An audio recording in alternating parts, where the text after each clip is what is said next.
It's June the 11th, 2025. I am at Joel Pearl, thejoelpearl.com on Blue Sky.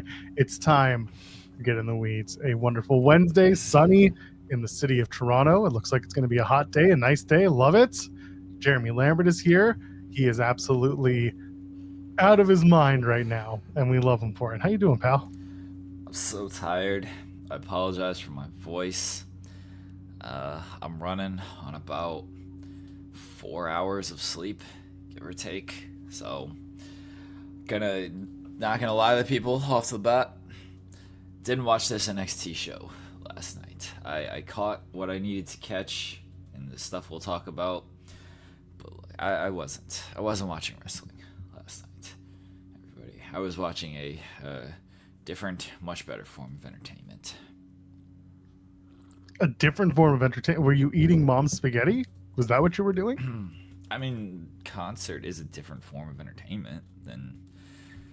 Oh my gosh. He's here to speak, so I don't have to. That's right, baby. We get things started early and often. Let's go.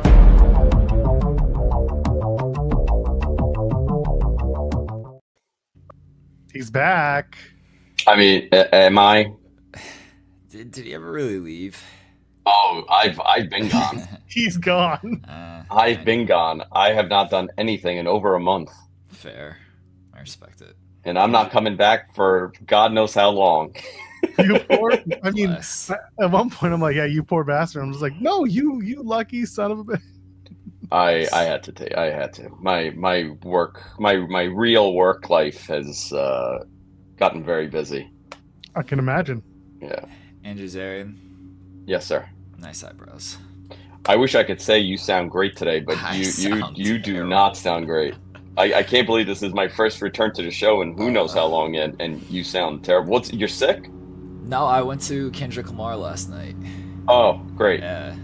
You sang, apparently. You went on stage. Hell yeah. You're performing. Felt like it. No, we'll talk about the show, but yeah, I went to the Kendrick Lamar concert last night. It was a good time. So I have no voice. It was a 3-hour drive there, 3-hour drive back. So I'm shot. Just shot. I've never met anyone who's performed at a concert and immediately lost their voice. So let's hope that the professionals know how to maintain. Yeah, I smart. would. You drove 6 hours. Yeah. That's not too bad. much. 3 hours one way. Yeah, that's not bad at all. Jeremy, tell Oh them my about gosh, the other that time. sounds terrible.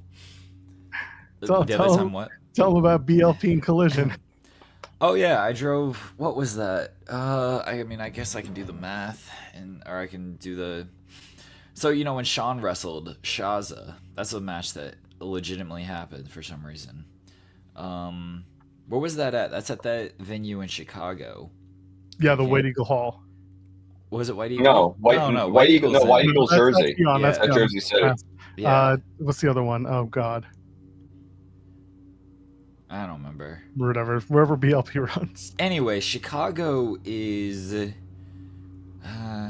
because it's right on the outskirts. What is it? My map is being stupid. Just give me. Chicago's about 6 hours, give or take. So I drove 6 hours to see Sean. Yeah, Berwyn Eagles Club. That's what it's called. Yeah. Thank you. I was thinking White Eagles. It was Eagles Club. Yeah, got it. Yeah. Chicago's about 6 hours. So I drove 6 hours to see Sean's match. Then I drove 8 hours to Collision in Pittsburgh. Oh my God. And then I drove, because I wanted to see Danielson and Eddie Kingston. And then I drove 2 hours home. That was all one day. So I made it in time. Sean's match was early enough. And then Danielson and Kingston was the main event. So I walked into Collision at 9 o'clock. And they just let me in. I tried to buy a ticket, and they were like, nobody's here to take tickets. Just Bryan Danielson just let me in. He's like, I know I got to wrestle in the main event, but you can go ahead and go in. So yeah, 3 hours there, 3 hours back. That's nothing. That's not bad at all. Yeah, I have a 45-minute commute to work, and that's overwhelming. If I had to do something like that every day, I'd probably get annoyed by it. But I don't go on long drives. Literally, What's the most you could go? What's the longest you could do every day? every day? Yeah. I could probably do half hour every day. Like half hour there, half hour back. Is that you do 45 there, 45 back? I do 45 there, 45 back. Yeah. They used to be. Well, before no, the actually, pandemic. it's less. It's like 20. It's like 30, 38. Let's say 38. Okay. Yeah, I could probably do half hour every day before I start to be like, all right, this is a little too much. Pre-pandemic, I was 45 there and back usually. Okay. I've never had. I guess I used to have about a 40-minute drive every day, and like it was. I didn't like my job though, so I hated the place I worked. So I would give up everything just to disappear, like 2 hours out of the city, just disappear, sell everything, move there, have some passive income, and nobody sees me again. just live in a cave. That's what Andy Kingston wants to do. Yeah, he's smart. Yeah, He's smart. I agree. I made the mistake yesterday, and I went on Twitter to talk about wrestling. Don't do that. That's Oh, terrible. I made such a mistake. And I replied apparently to the wrong people, because then it became a whole thing. That's worse. Is like you go on Twitter to talk about wrestling, but then you reply to the people. Don't reply to the people either. Just like say what you gotta say and move on. Yeah. No, yeah. I made the mistake about the AEW 500,000 viewers on Max. Oh. Yeah, I sometimes get caught up in that. Like I'm usually good about just like tweeting out my joke and moving on, but then somebody replies and I can't help myself, so I gotta reply, and it's a whole thing. I have to take my dog out while he's barking at me. Oh, we got out of the. Look at this. out of Zarian the giving hallway. us the tour. Yeah, Yeah, you're getting the tour. look at this. Beautiful. Welcome to Queens. Looks beautiful. So what is the AEW 5? I wasn't online at all. It was the old report. It was that old report where that AEW was getting 500,000 viewers on Max. And I guess because of something that Zaslav said recently about streaming, because they split off linear and streaming. Right. Yeah, and the belief is Zaslav's going to be dealing with the streaming side of that part of the business. Yeah. I think he's dealing with the the movie side essentially, right? Not the sports side. Isn't that what it is? I don't know. I didn't follow it, but all of a sudden I started getting messages one after another regarding AEW's viewership, and all I said was, that is not a factual number, and if they were able to get 500,000 actual viewers on Max, that sales team would be doing a backflip. Yeah, 500,000 would be. That's such an astronomical number too, and that's part of the problem. And then it became, this whole argument, and then the R-Truth stuff became a whole thing too. And I'm like, oh, this is what I came back to? Oh, did you ever? Is this what I just came back to? Nothing changes, Zarian. Like, yeah, you missed last night. They gave Mariah May her new name, and the same cycle continued. Oh, I hate that new name. It's not a bad name. It's fine, and everyone. Blake Monroe. Everyone gets over it, and then of course we do the one thing that we do every other time someone gets a new name. We realize that person also shares a name with a burlesque or an adult film star. It happens. Oh, is there an adult star named Blake Monroe? And there's a burlesque star named Blake Monroe.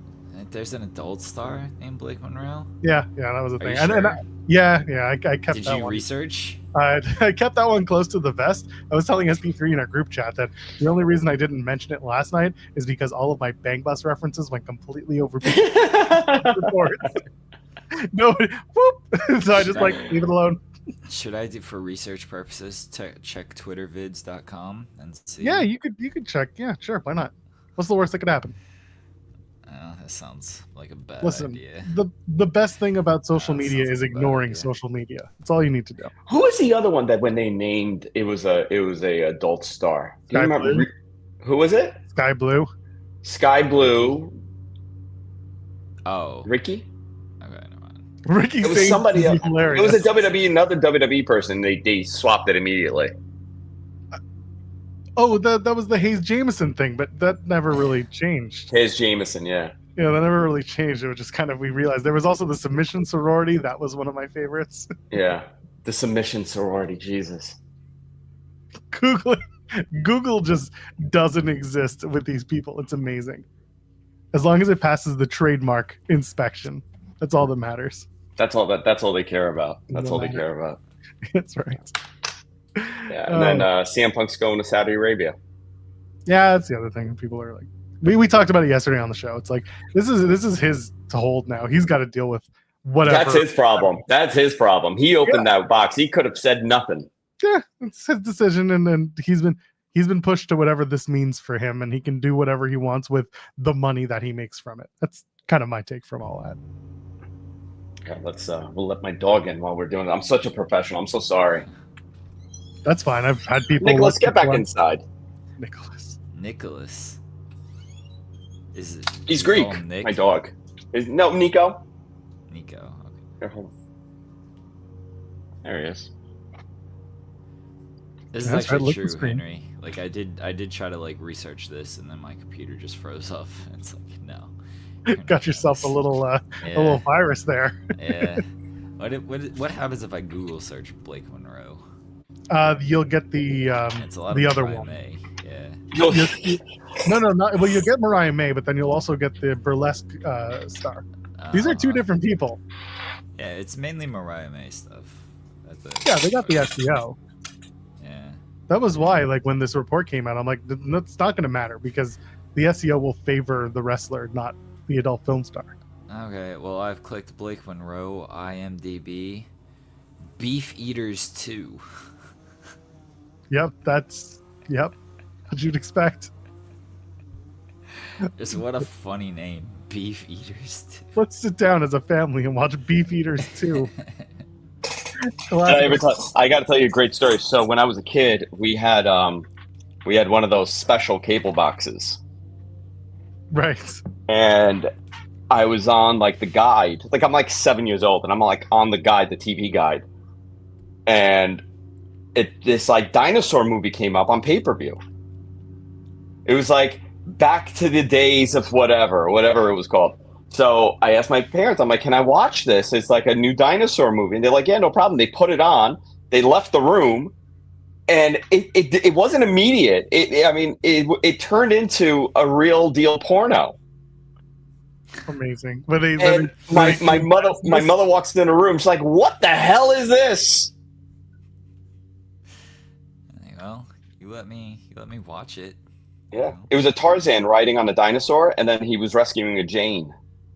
Oh, that was the plot. And then they did things. And then later the dinosaur was riding him. Hi-yo. The dinosaur he was riding something. It was Land Before Time, you know? That's how everybody got made. You gotta understand. Trying to think of the porn name for the Land Before Time. The Land Strip Before Time. A landing strip before time? That's a good one. Everything can be made into a porn name. It's okay. I love that nothing's changed here on this show. No. Oh, God forbid. That's why I wanted you back on. We knew this was going to devolve into our conversations. You don't want to talk about wrestling on this show? It sounds terrible. The Clam Before Time. The Clam Before Time. That's good. The Clam Before... That's a good one. Yeah, that's good. But that's an undersea adventure. That's The Little Mermaid. That is a deep sea dive. A deep sea dive, yeah. Yeah, so this is nothing's changed. Nothing has changed on our show. That's why I always say, come and join us. We don't talk about wrestling. I know, I love that. And that's pretty much my shows too. But, I'm taking a little hiatus here, but it's wrestling's wrestling. It'll always be here. It'll get good, it'll get bad. And then I don't know what period we're in right now with this TKO stuff. That's really wacky. Did you hear R-Truth wasn't fired? Yeah. It was all work. That's right. It was all the work. And if you explain it to people on this channel who are watching the shorts, not the people who watch our show, then you absolutely realize that, it was all the work. It was big elaborate work with NDAs and all this amazing stuff because one guy who works in a big company knows all about NDAs and how things work. And if you ask him, it was a big old work. Well, I will say, I spoke to Alba about this like 30 minutes ago. I was on the phone with him, and I was told by somebody that it was a work. Okay. And it was done in such a way, it's like, he was fired. This man was fired. And then they realized that, oh no, not only are the fans upset, but everybody else is also upset that works here. So they attempted to bring him back, and they started the very TKO machine of propagating this whole thing of, oh no, this is all story. It's all story. It's all okay. So I guess it became a work at one point. Yeah, when he came back. Yeah, it became a work. Yeah, when they decided that they want to bring him back, that's when it became one. Yeah. But it's so difficult to explain that to people. Like, if he was the only one released that day, I would say, you know what, 75, 85% chance that it was. But he wasn't. I mean, how shitty for everybody else. It's difficult to explain that to people who don't care what the explanation is and just want to take the side of the company. I tell this to the GOAT, Andrew Thompson, all the time when both of us get burned out very, very quickly with, how much work we do and everything.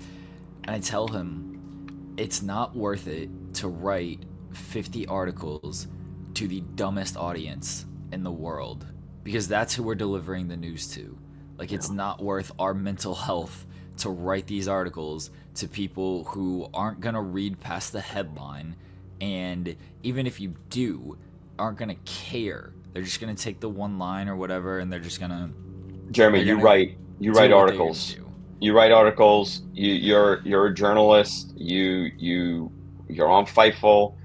You know what it is. It is no longer about, and thank God, because Sean is one of the most reputable people to cover this ever, really, in the history of wrestling coverage. He does all of his due diligence, but at the end of the day, you do all your due diligence. I'm not saying that you guys do this or this is right at all, right? Because I'm against this. But at the end of the day, you are catering to the masses and what's going to get the most clicks.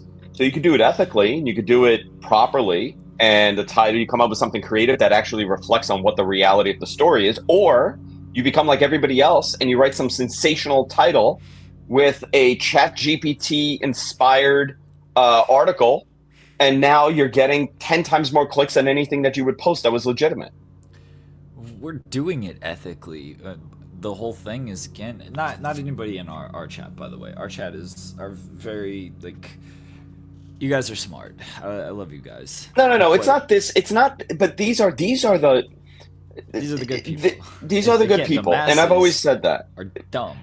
Yeah, but you know what's crazy? I get sent a link on Facebook, okay, from somebody that I've known 12 years ago, and they're sending me a link to a website. I'm not even going to say it, and it's like the article's like, Triple H's days are done. He's fired.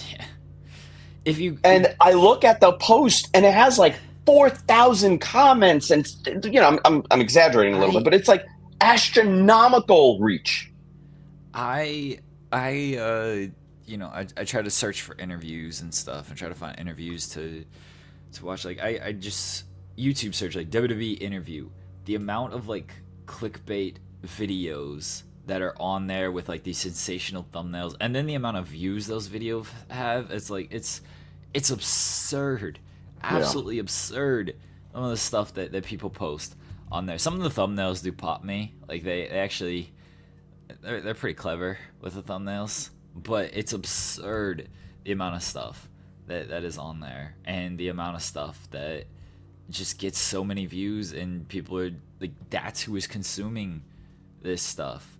This stuff's got like 50,000 views. It's like, what? How does this have 50,000 views? It's because it's a short little video where, who knows, Triple H in hot water over whatever. His days are numbered. Yeah, like that's which maybe that's a possibility, but I mean, there's nothing that reflects that. It's actually it's wild to me. It really is. And some of these sites like that are doing this, they're known. They're known websites.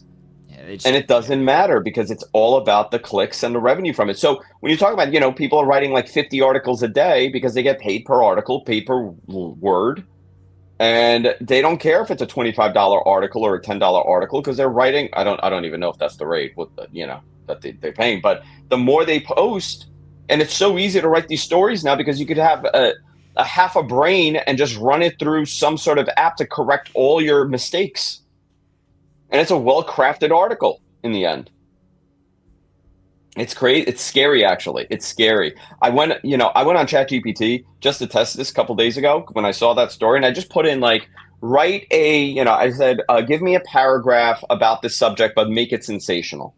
And it does. I saw that I don't remember what NFL site, maybe it was Yahoo.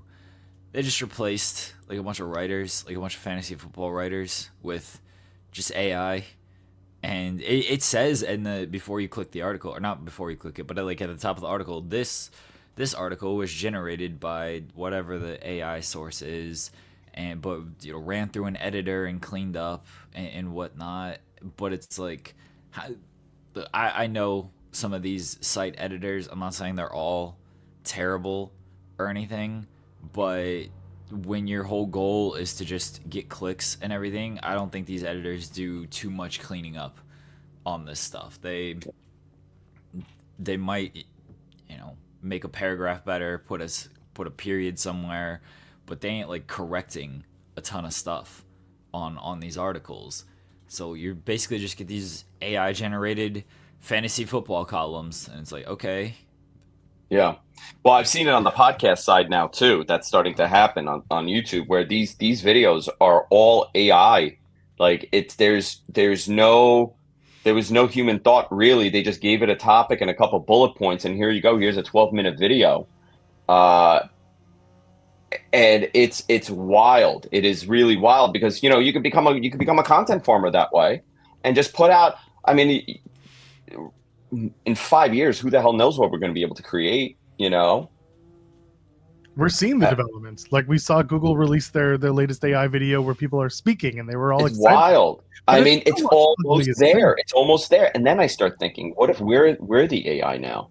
Because in 100 years, who will know? Joel's definitely not real. Yeah, it's true. I don't know. Look at me. I'm a cartoon. At best. I mean, look at that beard. I mean, I see Cam in the chat. Cam was on the show and he got fooled by the Zoe Stark video, and I've seen the video. It looks very real. Which video is that? Oh, it's some AI video where she says on her latest knee injury, she has to retire, and Cam saw it and thought it was legit, and I was like, where was this? Yeah. And then we found out it was AI, and there was another one posted as well. There was another one posted by Zoe Stark that was, I didn't watch it, but you could tell it was AI because of just the hair. But if you're not paying attention to that stuff, you just listen to it or you just glance. But most people aren't, and that's the thing, Jeremy. Most people aren't. Most people are half following, or they really want it to fit a narrative. So if you convince enough of these people, then it's real. Then it becomes a whole mess. I mean, this goes down a whole different rabbit hole, but we're in a very interesting time with this stuff because it's a slippery slope because there are good uses of AI and there's a lot of people who are not using it as such. Here's a good example of the being fooled, but also trying to not even being fooled, but just showing off the power of AI. So Josh Robinson, who's a friend of ours, a friend of the channel, and used to do a show with me called So Bad It's Good. It was a really fun series. Anyway, he has an outlet now called The Hive Media, and he was doing media when WWE was in Perth last year. So he did a bunch of interviews for Love Wrestling. He took a lot of those videos and was just seeing them through this new AI filter that was sent to his new phone. So he was like, what is this? And it's suddenly the video breaks and they start doing TikTok dances. And it's perfectly well done. Everyone in the video, whoever's in it, just breaks, turns to the camera and starts doing hops or whatever, different dances. And it looks legitimate, but obviously it's not because nobody does that. But if you go, it's on his, you'd have to really dig through his socials. But when you see stuff like that, you're like, oh shit, it's moving forward.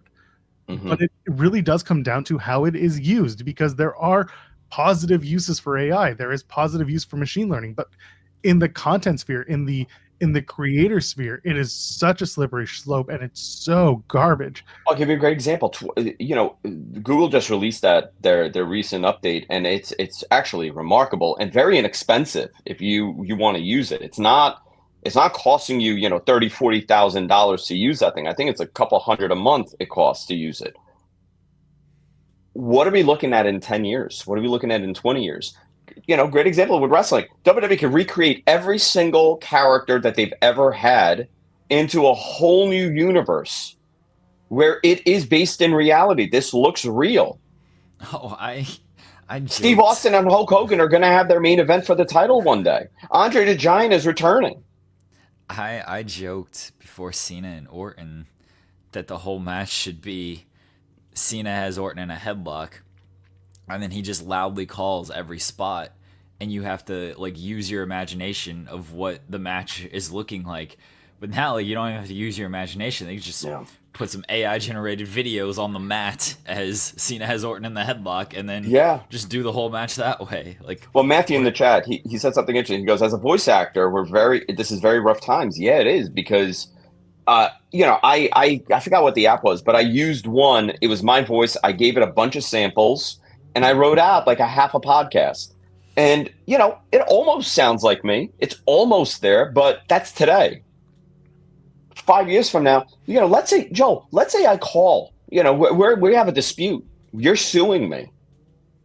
You say, no, Andrew called me. This is what he said to me. He threatened me with violence. He said that he's going to do this. And it's a voice message. It's a voice call from me. We were on the phone. Nobody knows. All you got to show is a phone log. And now all of a sudden I have to defend myself to say, that's not me. I never said that. Right now it's just, it's going to become indistinguishable at this point. A couple more years. It's almost there now. I can't tell the difference sometimes. And that's a thing, right? Because that's when you're getting old. Because my poor father, I was playing MLB The Show. Fantastic game, by the way. Yeah. Let's go Mets. And he's like, wow, this game looks great. The game, he goes, the game looks great. What's the score? And I'm like, oh, you mean the video game? Or he's like, this is a video game? He's old. Oh yeah, my dad thought video games were real, 10 years ago. They've only enhanced since then. So, but it does look like it. Everything looks really good. During the Drake and Kendrick beef, I know Drake used terrible AI, but everyone knew it was AI because his flow was god awful. But somebody posted a Kendrick video or a Kendrick song that people took as a response, and it sounded really good. And the person who did it finally had to come out oh no guys, this was me. But he explained, one, that it was AI, but two, he explained of just I recorded it, and here's I mimicked Kendrick's voice and flow because he's obviously listening to enough Kendrick and everything. But it sounded so good that people were oh shit, Kendrick responded to Drake. And it's no, he had to come out and actually say, oh yeah, this is probably not a good idea to try to go down this path with things. But that's where we're at though. It's going to be the same thing with music. I mean, they're already digitally altering music in such a way, and it's only going to get worse as the technology continues to improve. Well, who was the artist who just said that they signed an AI pop star? It was a hip hop artist or rapper. They were just talking about it. This happened late last week. Someone in the chat's gonna remind us. While that's happening, Xenar mentions, I believe AI generated content will be rejected by audiences. These companies are gonna have a rude awakening. I don't necessarily agree with that. I don't either. Two things. One, yes, people are saying it's Timbaland. So Timbaland brought on an AI audience. Thanks, chat. So I don't believe that that's going to be a thing, because people are mostly going to just go with what's being fed to them, and unless it is very, very strictly enforced, or at least told that they need to tell you this is an AI generated piece of content, that's the only piece of the realism that needs to come into this whole thing, is tell us when it is AI. Otherwise, you're fooling us, and that's not something that any of us deserve. Who's going to be the first actor that sells all their rights, their everything to a studio for the future? Tom Cruise is going to make 80 more Mission Impossibles, and he's not even going to be in existence. You know what I mean? It's going to become so difficult to tell the difference. They already have everything. They have hours and hours of hundreds of hours of him speaking. They have hundreds of hours of him, thousands, 10,000s of him, functioning. So all this is going to be put in there. Someone's going to sell their rights, and there you go. Oh, James Earl Grey. He already did. James Earl Jones has done it. James Earl Grey. James Earl Grey. That tea is fantastic, by the way. James Earl Grey is his AI name. But that's the thing. These deals have already been struck. Some of them are not to be announced until, and some of this is speculatory, but I've heard rumors about like some of these deals only take place after certain thresholds are met, whether that's someone retires, someone dies, someone hits a mark where they can make the announcement, whatever that is. If there's some sort of legislation that needs to be passed before you do it, these are things that have been actively talked about with various people in acting or music or whatever. Like, this is not something that's unheard of. It's happening. The Terminator. I mean, the Terminator did a CGI version of young Arnold like a decade ago, and it looked pretty good. Sure. What is it going to look like tomorrow? That's the other part. We know that these things can look good. We know that these things can be really cool, but the problem is there's multiple streams of like, it's not good for creators. It's not good for just for honesty in reporting or honesty in media or representation, whatever it is.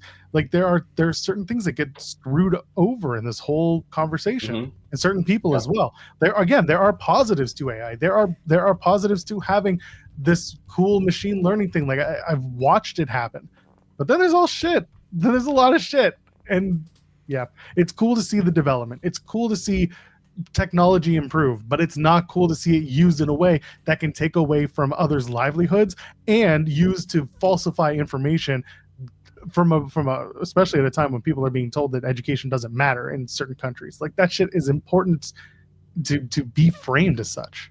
Yeah, it's fascinating. People in the chat pointing out, like, look how much grok gets used. Like, click on any tweet, the first reply is like, grok, what does this mean? Yeah. And then now, like, grok is digitally altering images, so you can like ask grok to just do stuff to an image that is posted, which doesn't sound great. Like, it's all awful. Chat's mentioning always look at the fingers, always look at the hands, or any other digits. Just look for imperfections in how a human should be looking. Maybe that should become the standard. Maybe that's the tell, right? They have to put a tell. All that's gonna get improved and stuff, though. Like, look at remember way back. And it's not even way back. It's like 4 years ago. The AI Will Smith eating spaghetti, right? Oh yeah, and it looked insane. It was awful. Yeah. But then when, oh god, this was recently, like last year, when they did the updated video, suddenly it was like 10,000 times better. Almost there, yeah. It's almost there, because it's happening very quickly, and this is why legislation needs to catch up to it. People need to be educated as to how it should be used or could be used in a positive way, and not always waved at as with the bad stick. There are reasons to embrace and use AI, but there's a lot of scary shit out there, and people who are using it for bad things. And that's what it comes down to. And unfortunately, it's so early on right now. Right? This is so early in the technology. We don't know how this is going to play out. We knew how the internet would play out. Everybody knew. We knew how social media would play out. It was very predictable because it was humans being human. Technology advanced, at a certain rate. Now this has become so rapid with how this is changing everything. I was thinking, like, if I was in school when ChatGPT existed, what would my assignments look like? I went to school and I had professors that said, teachers that said, you cannot type this. It has to be handwritten. You have to handwrite it. You cannot type this up. We couldn't use Encarta. Remember that? Oh, God. Remember that was a big deal? Like, no. You took this from Encarta 96. The precursor to Wikipedia. everything changes. I don't know how this is going, but I fear there's going to be there's going to be one major worldwide freakout, and that's going to trigger the change. Nothing else. Unfortunately, there's going to come something terrible is going to almost happen because of something like this. And then that's when everybody's going to be start talking about regulation and how do you control, all this. I don't like using misinformation. Because that's such a political term now. I hate it. I stay far away from anything political when it comes to, anything I say. But, it is true. I mean, it can become scary. When I was in 12th grade, I had to write my assignments. I do my exams on the computer, which was something you never did because this was before everyone was on their laptops and everything. We were still taking notes the old-fashioned way. I am dating myself so poorly right now. But anyway, I had a teacher who was probably in her late 70s. She was my brother's English teacher. My older brother, who was almost 10 years older than me, she was his English teacher back in the day. So he was he knew, and she was my English teacher now. She looked at my handwriting and said, Joel, whenever I see your handwriting, I have to open a fresh bottle of wine. And so as a result, well, first of all, I said, great, that means my mark goes up. But then she also said, you've got to do your exam on the computer, which was something they never allowed because they were more afraid of spell check being used. That's oh, again, yeah, you're right. Right. There was a weird thing about spell check. I forgot about that. So because you weren't learning how to write the word. That's right. So now, I spell check was turned off on my computer. Like, it's not that hard. And I was using a school computer. So like that was dealt with. But like I was using a computer to write my essays for school, like in the classroom for my exams. That was not normal. Now it is, which is hilarious. It's just, yeah, it's working. I gotta run, but I will say I'm really strict with that stuff with my kids. No iPads. My kids don't use iPads, only for schoolwork. They can watch TV. They cannot watch YouTube and have brain rot watching those stupid guys play Minecraft. They can watch a lot of they watch a lot of 90s shows, like a ton of 90s shows. Fair. But I also, when it comes to like their writing, they got to write in calligraphy in Old English. That's the only way that they can write their computers. Okay, they write in calligraphy. Amazing. Thank you. Goodbye. First ain't going nowhere, and then Zarian. I'll be here all week. Goodbye. See you again, pal. You see, bullying works. It's good to see Andrew Zarian back. Bless Andrew Zarian. I missed him. Him not doing any shows lately.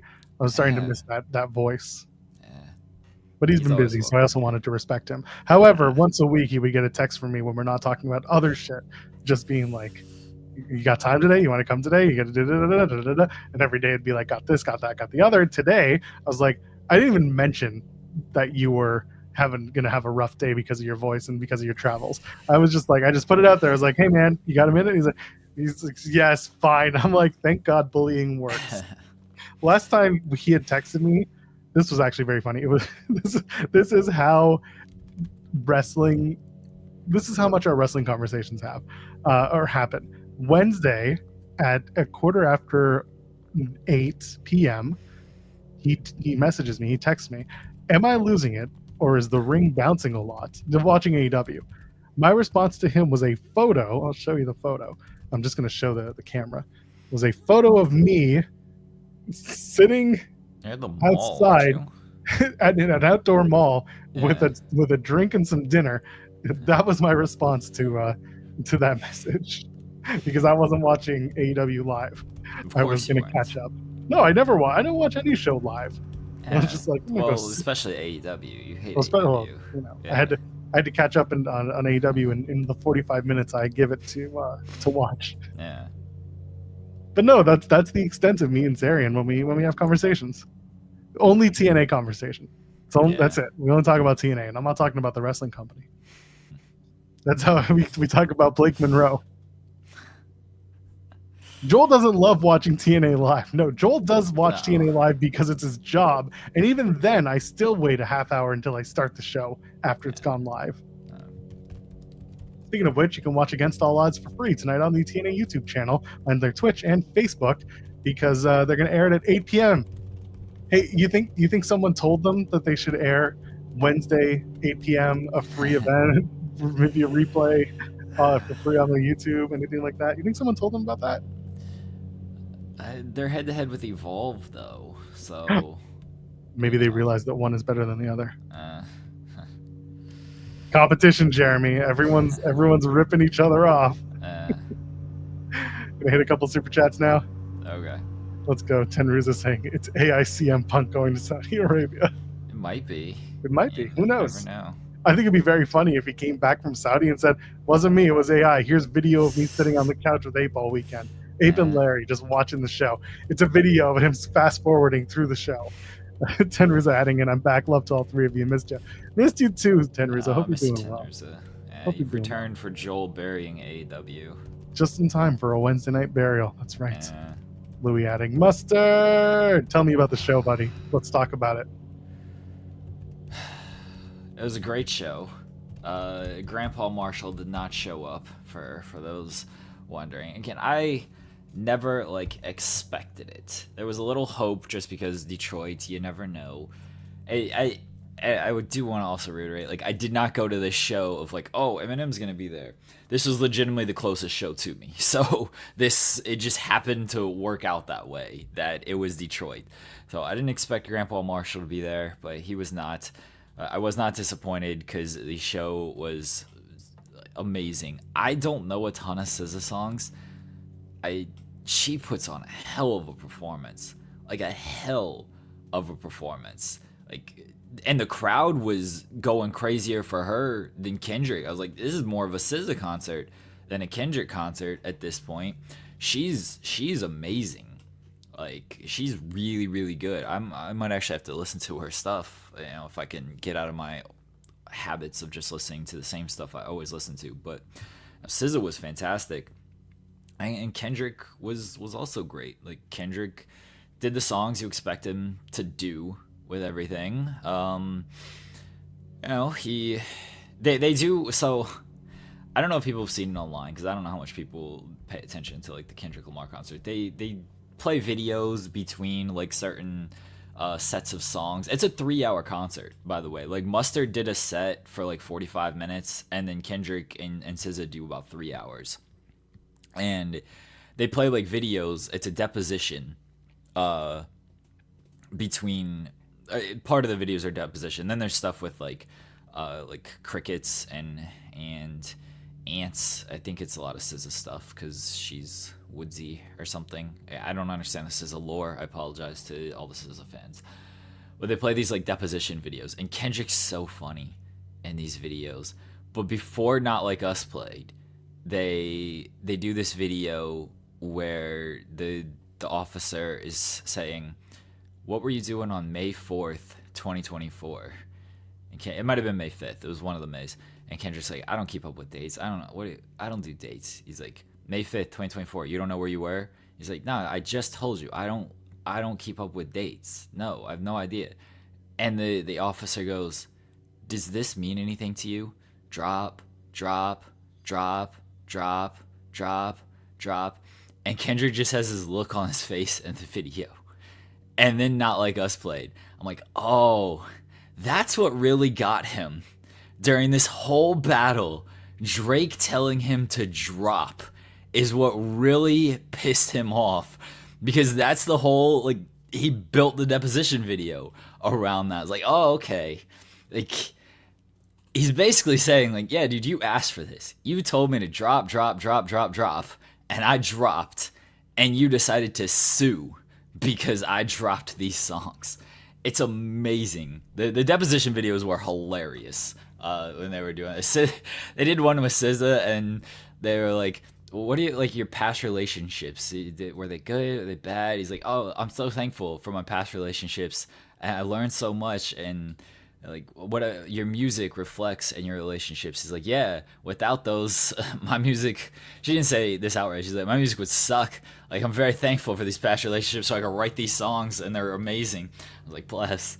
The deposition videos were very funny to set up whatever set that we're going into, but Kendrick was amazing, and I got video of. I posted the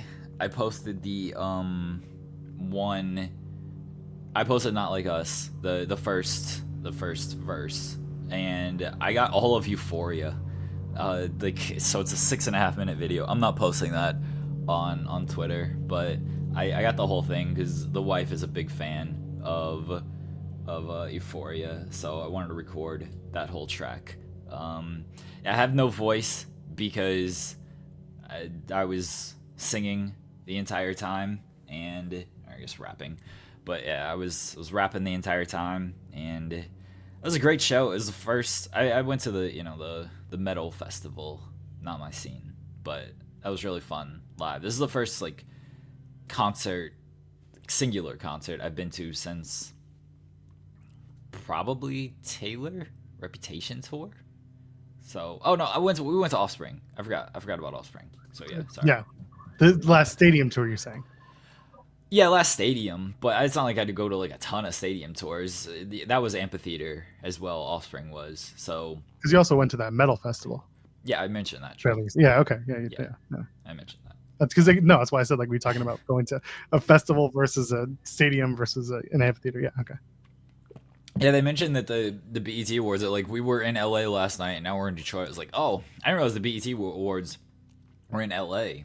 Like I didn't watch it because I don't know, the award shows, all of them just kind of suck nowadays. But I didn't realize that they were in LA. I was like, oh man, he really did have to go almost cross country to do this show. But nah, he was great. Yeah, I know he's going to Canada next. He's in Toronto the next couple of days, and I know Drake is like threatening to release his album or a song or something. I don't know. Drake's threatening to do something, but whatever.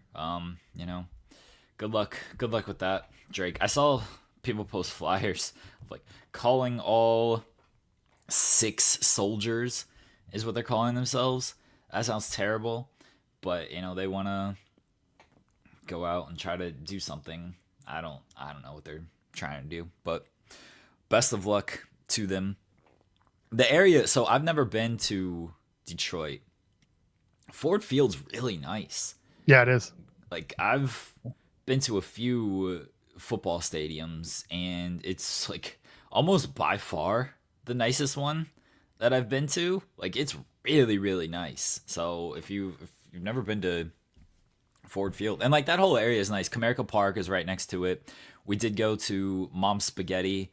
I had to go there and just check it out and see it. I got a hat to commemorate the trip to Mom's Spaghetti. They got a little like where the merchandise is. It's a very small like room with a couple of like Eminem memorabilia and everything. So it was a nice little place though. Like you order your food from the side and then you go in and eat it. It's kind of a cool concept. So yeah, went to Mom's Spaghetti, which was cool, and that's about it. It's not like we were there super long. We went to go see the Kendrick concert. That was it. Just a long day.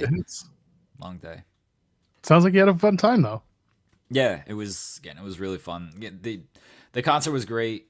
The energy was really good. The mustard set was really good. He played some throwback songs to get the crowd into it, and then he played some newer songs. And again, like everybody in the crowd like knew most of the song. Like everybody was having a good time. The thing was completely packed. Which I expected, but I've only seen like Taylor do an arena show, and like I know she is global phenomenon. Kendrick clearly over the past year has risen in popularity. SZA, I know how popular she was. Like I don't listen to her stuff. I don't listen to the radio. She's every bit as popular as Kendrick with this audience anyway. But that was a really good time. I'd say go if you can, but I know there's only like certain dates left, so I don't know. People might have missed their opportunity. But yeah, it's a fun time. Come to Toronto. The tickets are very expensive. Although apparently they dropped the tickets. That was the thing. It was I think it was 180 Canadian to sit in the 500 section at the Rogers Center, which to me is pretty steep. I don't think I'd want to do that. I don't also like stadium concerts. To me are the worst, just because the acoustics are awful. Yeah, they did do All of the Stars, Senior Nerd. I thought that So because it was very much a Kendrick and SZA show, they closed with Luther and Gloria. And like I love Gloria. That's legitimately one of my favorite tracks off of the GNX album. Like Not Like Us is the closer though. Like that's the send 'em all home happy kind of song. You know, like Luther and Gloria, for those who have heard them, like they're kind of like, they're not your upbeat songs. Like they're not your like party, get up and really go get into it kind of song. And I feel like most people, maybe I'm wrong, but like most people usually close with like the almost the big hit song that you know is gonna get people like amped up and everything, because you want the good energy as the show closes. And that's like, those two songs are like low energy songs, but the thing is because it's both of their shows, they close with them, so they're both out there to close. Like Not Like Us is not a SZA song, so knock over the Pringles can again. So yeah, I guess that's why they close with those two songs, which makes sense. But I like, people were like, after Not Like Us, like trying to just beat the traffic. They're like, all right, we've heard Not Like Us, we're gonna head out, because you can hear the last two songs as you're leaving the arena. I think those people are lame, but whatever. That's fine. You listen. The point is, you had a good time, and Yeah. sounds like it was a really fun concert. Ryan saying Joel prefers cruise ship concerts. When I was getting paid to be on a cruise ship to perform, yes, I did prefer that, because I was getting paid to do that job. I enjoyed it a lot. So there it is. Now, shall we get to the main topic of discussion? I thought that was the main topic. What else are we talking That about? was. I mean, it's pretty much over now. We can go home. Okay. Oh, all right. Well, see you all tomorrow. Enjoy your night. Get the video ready. Oh, wait, what do you want to say? Do you want to see my mom's spaghetti hat? No, of course I do. I saw it yesterday, but now the world should be able to see it. I always wear a hat when I go out because this hair is a mess. It's not that I was like afraid to wear an abs hat in Detroit, but I'm also very conscious, whatever that word is. Conscience, self-conscious. Aware, yeah. I'm aware of a former rivalry. I don't really think there's a rivalry anymore. So I'm like, probably just like, don't really want to wear an abs hat, just in case, you know. So, and then I couldn't find my other hats, because I have other hats, but I just couldn't find them. So I was like, oh, okay, well, I'll just go no hat for a little while, but like I need to get a hat. So we went to Mom's Spaghetti, and oh, he disappeared. He's back. there's the Mom's Spaghetti hat. I mean, it's a nice hat. Yeah. It still has a sticker on it, because I'm one of those people who keeps the sticker on for a time being. So yeah. It's a very, like, if you're just looking at it and it just says like moms with a heart, it's like, this guy likes moms, apparently. You'll be gifting that one to Dominic Mysterio. Yeah. It's a very funny hat. And it's like, this guy just likes all moms. So, well, you know, your wife is one, so it kind of works. Yeah, exactly. Yeah, me and Dom, that's it. Harding moms, that's right. People asking if we did the Punk Saudi talk yesterday. Yes, the three of us did, because SB3 joined me yesterday as Jeremy was getting ready to head off to Detroit. The three of us did talk about Punk and Saudi and a plethora of other things, including the aforementioned Dom loves moms conversation, which honestly, if you're going to go back and listen to anything from yesterday's episode, that is the 15 minutes of bit that you should stick with, because that was just an all-timer. People on Discord were giving us kudos for that. So there you go. It's there. Volib sent a super chat. Oh, sorry. What do you want to do? Oh, I didn't have the food at Mom's Spaghetti. I was not in a spaghetti eating mood. I thought you did. My bad. No. I was not feeling like spaghetti last night. Like we went to the place called JoJo's. It's kind of right across from where Mom's Spaghetti is. They do they do the like custom milkshakes where they put like you get like a birthday cake milkshake and it's got like sprinkles and like a lollipop and donuts and everything. You've seen these like crafted milkshakes, you know what I'm talking about, that people do? It's very like extravagant. Yeah. So it's a milkshake bar is what it's called. So we went there and got some milkshakes and food from there, because they had more variety than just like, it's literally spaghetti at Mom's Spaghetti. They don't sell anything else. Like, you gotta be in the mood for spaghetti, and we were not in the mood for spaghetti, so we were in the mood for other stuff. And it was hot out, so milkshakes sounded very good. Oh yeah, we went to the milkshake bar at JoJo's. So apologies to White Castle sucks. It really does. I went there after Mania 23 in Detroit, and I just remember being like, "This is awful. The food is." I'm not a White Castle guy.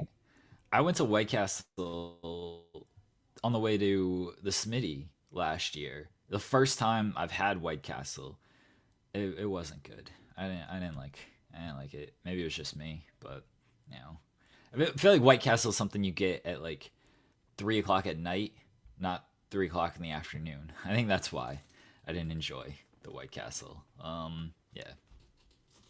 And for those wondering what the best bit of the week was, it was clearly when we got shut down on Monday by StreamYard for trying to do our show. Yeah, that was something. I didn't. I will clip the Daddy Dom short and post it today. Obviously, I did not have time yesterday, but it is on my priority list to actually do, because I know it was something yesterday. It was something. It was top tier is what it was. All right, you ready? Yeah. Get your video ready. All right. Vanilla Fumble. I'm Vanilla, baby. Is what we call when we honor our niece, but grown men can't handle it. Valab, you are absolutely right. Mariah May has a new name in NXT. Her name is Blake Monroe. We did touch on it for a few seconds with our pal Andrew Zarian while we were talking about 100 other things in the same ether. Thank you for listening in on that conversation. It was a very fun one. But yeah, Blake Monroe. For those who did their due diligence and did their asking around and did their they're figuring it out. Monroe, obviously, for Marilyn Monroe. Shocker, the blonde, beautiful bombshell who bites her finger and looks all sexy is going for a Marilyn Monroe aesthetic. And Blake, as those who have interviewed and interacted with Mariah over the years, knows that Blake is her niece's name, and she is very much a fan of her family and her niece Blake, who has appeared on stream with her back in the day. So there is the origin of the name. Still, people got the way they always get when somebody changes their name as a performer, and then we do it for a week and we do the dance. And you know what? This time I noticed a lot more people were willing to say, "Hey, just shut up. Just shut up and let it just let them have the name." Maybe it's the fact that she had a family member, as part of the name, that people just kind of said, "We're going to shut this down right now." I was more upset that they didn't name her April, May, June. It's what I wanted, but here we are. Instead, she went with that, and a lot more people talking about the vignette that she had that introduced her as such, as Blake Monroe. For some people, they said, "Oh, it's really hokey." Some people said it looked a lot like I Dream of Jeannie or Bewitched or a 60s type of sitcom. And then others were saying, "Oh, it's just like Tony Storm in AEW." And then people who actually figured it out realized that was a lot like the tour video, the intro for Sabrina Carpenter's latest tour, the Short and Sweet tour. So there's been some conversation about the Blake Monroe presentation. You got to see that. What did you think of the video itself? I don't really care about your feelings about the name, because I feel like your feelings are going to be similar to mine. It's a name. But yeah, what are your thoughts? First thoughts on the Blake Monroe NXT presentation? I immediately thought of Sabrina Carpenter. Like, I was like, oh yeah, this is, especially the glitter towel and everything. Like, it's like, yeah, this is a Sabrina Carpenter thing.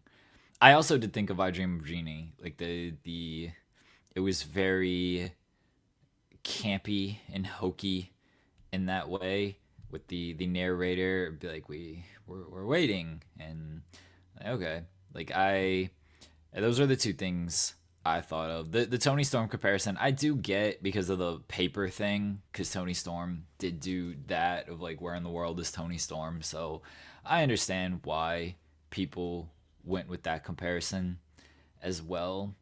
But I was more Sabrina Carpenter and I Dream of Jeannie than Tony Storm. The name is whatever, The fact that she didn't keep any of Mariah or May is a little weird. He thought that she would have kept one of the two. With Ricky, he at least got to keep Ricky. He didn't get Starks, but he got Saints out of it. Like she went away from both of them. I thought that I thought she was gonna maybe go Mariah Monroe. I saw that name tossed around from some people, and obviously she didn't. But it's a nod to her niece. Like that's cool. That's I got no issues with that. Like it was fine. Like, we're all gonna forget about this name. That it's Blake Monroe. Okay, like sure. Exactly. And there are other. That's the thing. So there are other Mariah Monroes out there that could have hit the. They could have hit the trademark wall with them. No. I don't know for sure, but I'm looking. If I look at like Mariah Monroe, there's someone who's a fairly established person on the internet who's got that out there. Mariah Monroe. Let's see if it's trademarked. Yeah, that's the other one. There's the Mariah Monroe. Is that just someone who was trying to? Nope, that's just someone who thinks they are Mariah Monroe. Okay. Yeah, you check the trademarks. It's not trademarked, so she could get Mariah Monroe. Yeah, it's not trademarked. Ooh, whatever. At this point, maybe she wanted a clean slate. Maybe they're going to call her finisher the Mayday. I think that's what they called it before, isn't it? I think so. So maybe they'll just keep the Mayday and that'll be enough for most people. But like, I've never cared much about the name as much. You know, people mentioning in the chat, not just someone, several, and SP3 mentioned it to us as well, and I talked about it earlier. Like, Mariah Monroe is also an adult film actress. Okay, sure, whatever. They're all adult film actresses. Exactly. If you go back and if you go on your Google machine right now and you just search Mariah Monroe. Anyway, if you search Blake Monroe, same thing. You're gonna get the WWE wrestler. The SEO completely took over for the wrestler, so I don't think it's a big deal. They're just names. They're all adult film actresses. All of them. I do like Senior Nerd's idea that this might be an attempt to lure Sabrina Carpenter to make an appearance. Yeah. I'm sure WWE would love that. Yeah. I am also my favorite adult film actor. When did you see my stuff? Huh. I should probably turn my camera off a little more. No, but at the end of the day, this is the opportunity she wanted. This is the thing that she wanted to do. And if she decided that this was the name for her that fits the best to the character she's trying to play, then sure, whatever. Who cares? It's a name. Everyone will get used to it, and we're all going to move on with our lives. But last night, it was fewer people complaining than I've seen lately, which I think is a little bit of progress. A little bit. I think that just people like Mariah May, and so they're willing to just give her more of a chance. Like that. Truthfully, like I think they just like Mariah May for whatever reason. You like Mariah May, and I'm like, oh, okay, sure. If this is what she wants to do, like, it's not that fine. Like we accept this, Mariah. Yas Queen. Yas Queen slay. That's what I say all the time. Mother. Yeah, no, I don't do the mother thing. That's a little weird to me. But Yas Queen slay. I mean, I agree, but I heard a lot of mothers when SZA was performing. No thanks, not my thing. No. You got that with Nikki Bella, and soon enough you'll be getting it from Daddy Dom, so it's okay. Daddy Dom and Mother Bella. Ryan Adams sent a super chat saying, my fiance, who doesn't watch wrestling much, was that's totally Sabrina Carpenter vibe. So there you go. People who know, and that's kind of the best part. It's going to be fun. Yeah. I just sit in the chair for those videos. Oh man, I'm telling you, WWE didn't need to be petty and name her Mariah Storm. They should have just called her April, May, June. We've been through this already. No, that's all they needed to do. They could have gotten away with it, and all of a sudden, we would have been having a completely different conversation. Yeah, Stepdaddy Dom, they say. Conversation.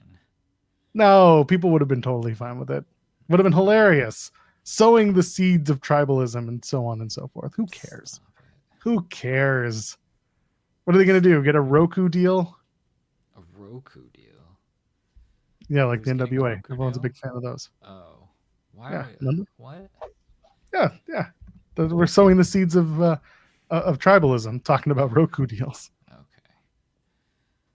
Matthew says the guy who exclusively hates AEW. It's true. Yeah. Although I did get a good one today in our Fightful Select Discord. If you go into the TNA channel, people were talking about God knows what, and then they mentioned the NWA thing, the Roku deal, and someone asked about the mid julep match and said it was terrible, and I said, hey, take that shit to the NWA channel, and then I included a screenshot of our Discord where there is no NWA channel. I was like, oh shit.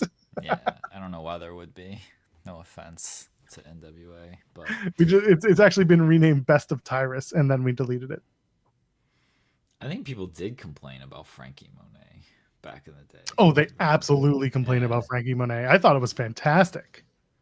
Yeah. People complain about the names all the time. Do not get us wrong. Like SB3 saying he thinks there was less for Ricky Saints.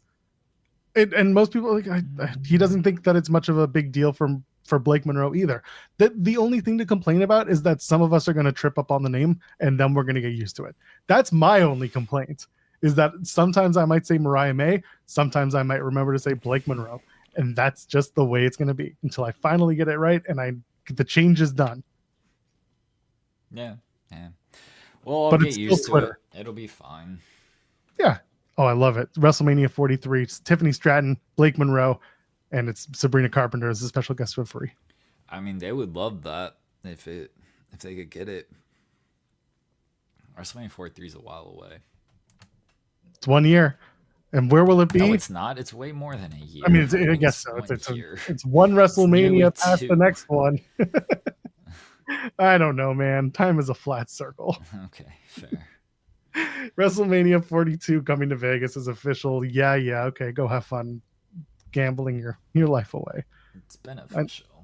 I know Jeremy is very excited for that. What? For that show. What show? WrestleMania 42. Oh, I'm not. You're gonna love it. You're gonna love covering the Hall of Fame at 1 in the morning Eastern time. I know everyone's excited for that. I'm not saying I didn't stay awake for this past one. I'm not staying awake for this one either. Like, they gotta put Bryan Danielson in the Hall of Fame for me to stay awake for that shit. Like, I'm not staying awake for that Hall of Fame. I legitimately, I don't know who could go in. And I'm like, okay. Because most people are already in that I care about. And the people who aren't in aren't going in this year. So, yeah, I'm not staying awake for that. Who do you think? I don't care about Stephanie McMahon's speech at 3 o'clock in the morning. I assume Stephanie's going in. Stephanie McMahon. Wow. Okay. Cena. John Cena. Yeah, that's one. Yeah, Cena and Batista are actually. They could get me to stay awake for those. Cena's not gonna say anything though. That's the thing with Cena, is he's not gonna say anything great. So I don't know how great his speech would be. Sid could go in, but Sid's sadly not with us, so I'm not gonna stay awake to watch somebody else talk about him. Well, what if you do AI Sid? People are mentioning, well, of course, Alexa Bliss Gamer mentions Bray Wyatt, Wyndham Rotunda. Yeah, that would be cool. He's sadly not with us, so I mean, Bo Dallas' speech would be really good, I'm sure. But yeah, I don't know if that's who is gonna end up in there or not. I assume Demolition might go in this year. I don't know. Why are we talking about the Hall of Fame? What I don't know. I'm going to bring up this Ken Bruno chat, though. They should do the 2026 Hall of Fame the Wednesday afternoon. Not even joking. Why torture people? Yeah. Now, if you're talking about Wednesday afternoon Vegas time, which would be, let's say they do it at 5 o'clock Vegas time. That's 8 o'clock on a Wednesday. I do not put it past WWE to do that. They should, honestly. I mean, I know you're making a counter-programming AEW thing, but you're going to counter-program everything. That's just what they do. Right, but that's honestly so much better than at 11 o'clock local time. Or, 11 o'clock local time. No, 11 o'clock Eastern. No, because SmackDown... Well, is SmackDown going to be 3 hours this time next year is the thing, because if SmackDown ends at 10, then theoretically you could do, that's still midnight like midnight Eastern, which is still too late for that shit. So nah, like just put it on. Yeah, I actually don't think you were thinking about like the Dynamite thing. I Oh, I legitimately think don't it's either. just I I don't either. legitimately think I it's a threw it in better there. idea. Yeah, Yeah. it's just a better idea. What's on Thursdays? Why couldn't they do it on Thursdays? Didn't they do it on TNA's Thursdays got to run before? a special show. Who gives a shit about So that? actually, so this year it was there was the TNA show. Not saying that was the reason. They also had Bloodsport, which had a lot of WWE talents. Not saying that was officially a reason, but like Yeah, well, they just they didn't.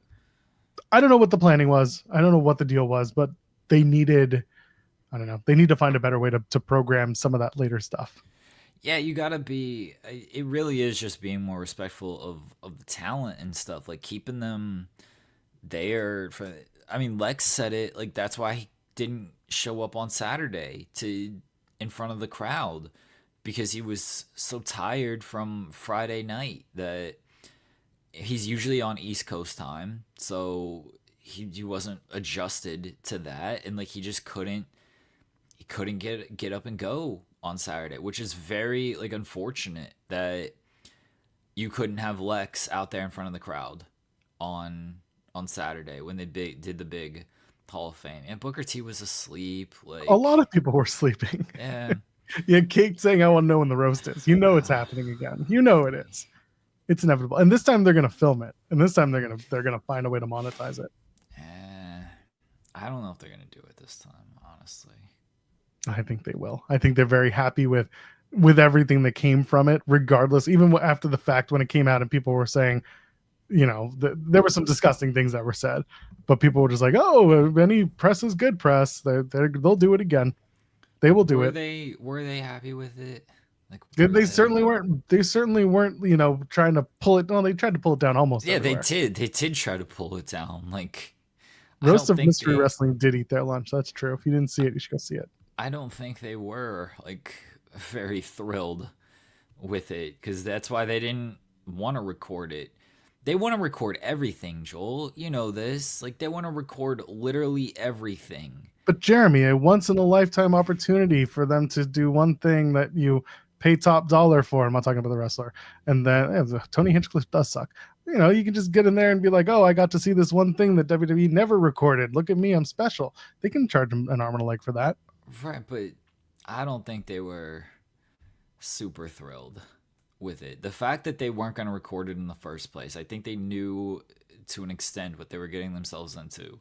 And then the fact that they got the thing pulled everywhere, I don't think they were thrilled with how everything went down because I think they're going to do it again, and they're just going to learn from the last time and clean it up a bit. Not necessarily language wise, but clean it up content wise. I think they'll get smarter with it. How about that? they might. It's very possible. I just don't think they were happy with the what happened this year. Yeah, listen, they got pushback, but like I said, when I touched down in Vegas for Mania this year, the guy on my flight that I was chatting with, who was from the UK, openly told me that he was going to the roast of WrestleMania and was excited for it. Although, and the guy like seemed completely nice, didn't seem like a piece of garbage human being, nothing, just a totally nice guy. We had a great conversation, and then we were just talking about the shows we were going to. He said, "I'm going to the roast of WrestleMania with my buddies, and it's going to be fun." Like, we were very quick. Not we, but a lot of people were very quick to vilify anyone who bought a ticket for this thing. But in the reality, like, this is an event on WrestleMania weekend that people wanted to see because it's different. It's something that's not typically done in a WWE setting. So they wanted to go and experience it. It was not my barber. My barber is, I'm trying to think. I've recently had to change barbers a couple of times. No, the latest one's not a wrestling fan. They were very confused when I said I was going to Vegas. I'm sure there were people who were excited for it. It seemed like the crowd that was there laughed at this stuff. I just don't know if, again, WWE was exactly thrilled with all of it. We'll see. I do expect them to probably do it again and probably make some changes to it and everything, but I don't think that means that they were happy with what happened this year. That's fair. Again, they just let it loose Joel help with the camera work at the roast. If they paid me to do it, buddy, I would have been there to do it, but they did not, so I was not there. Where was I the night of the roast? Was that after night 2?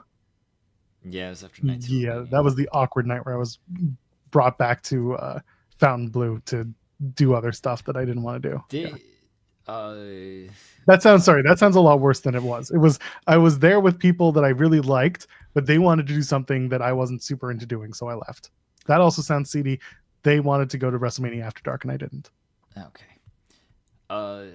X3 or 13, I think that's correct Roman numerals, says they should do a live Stephanie podcast.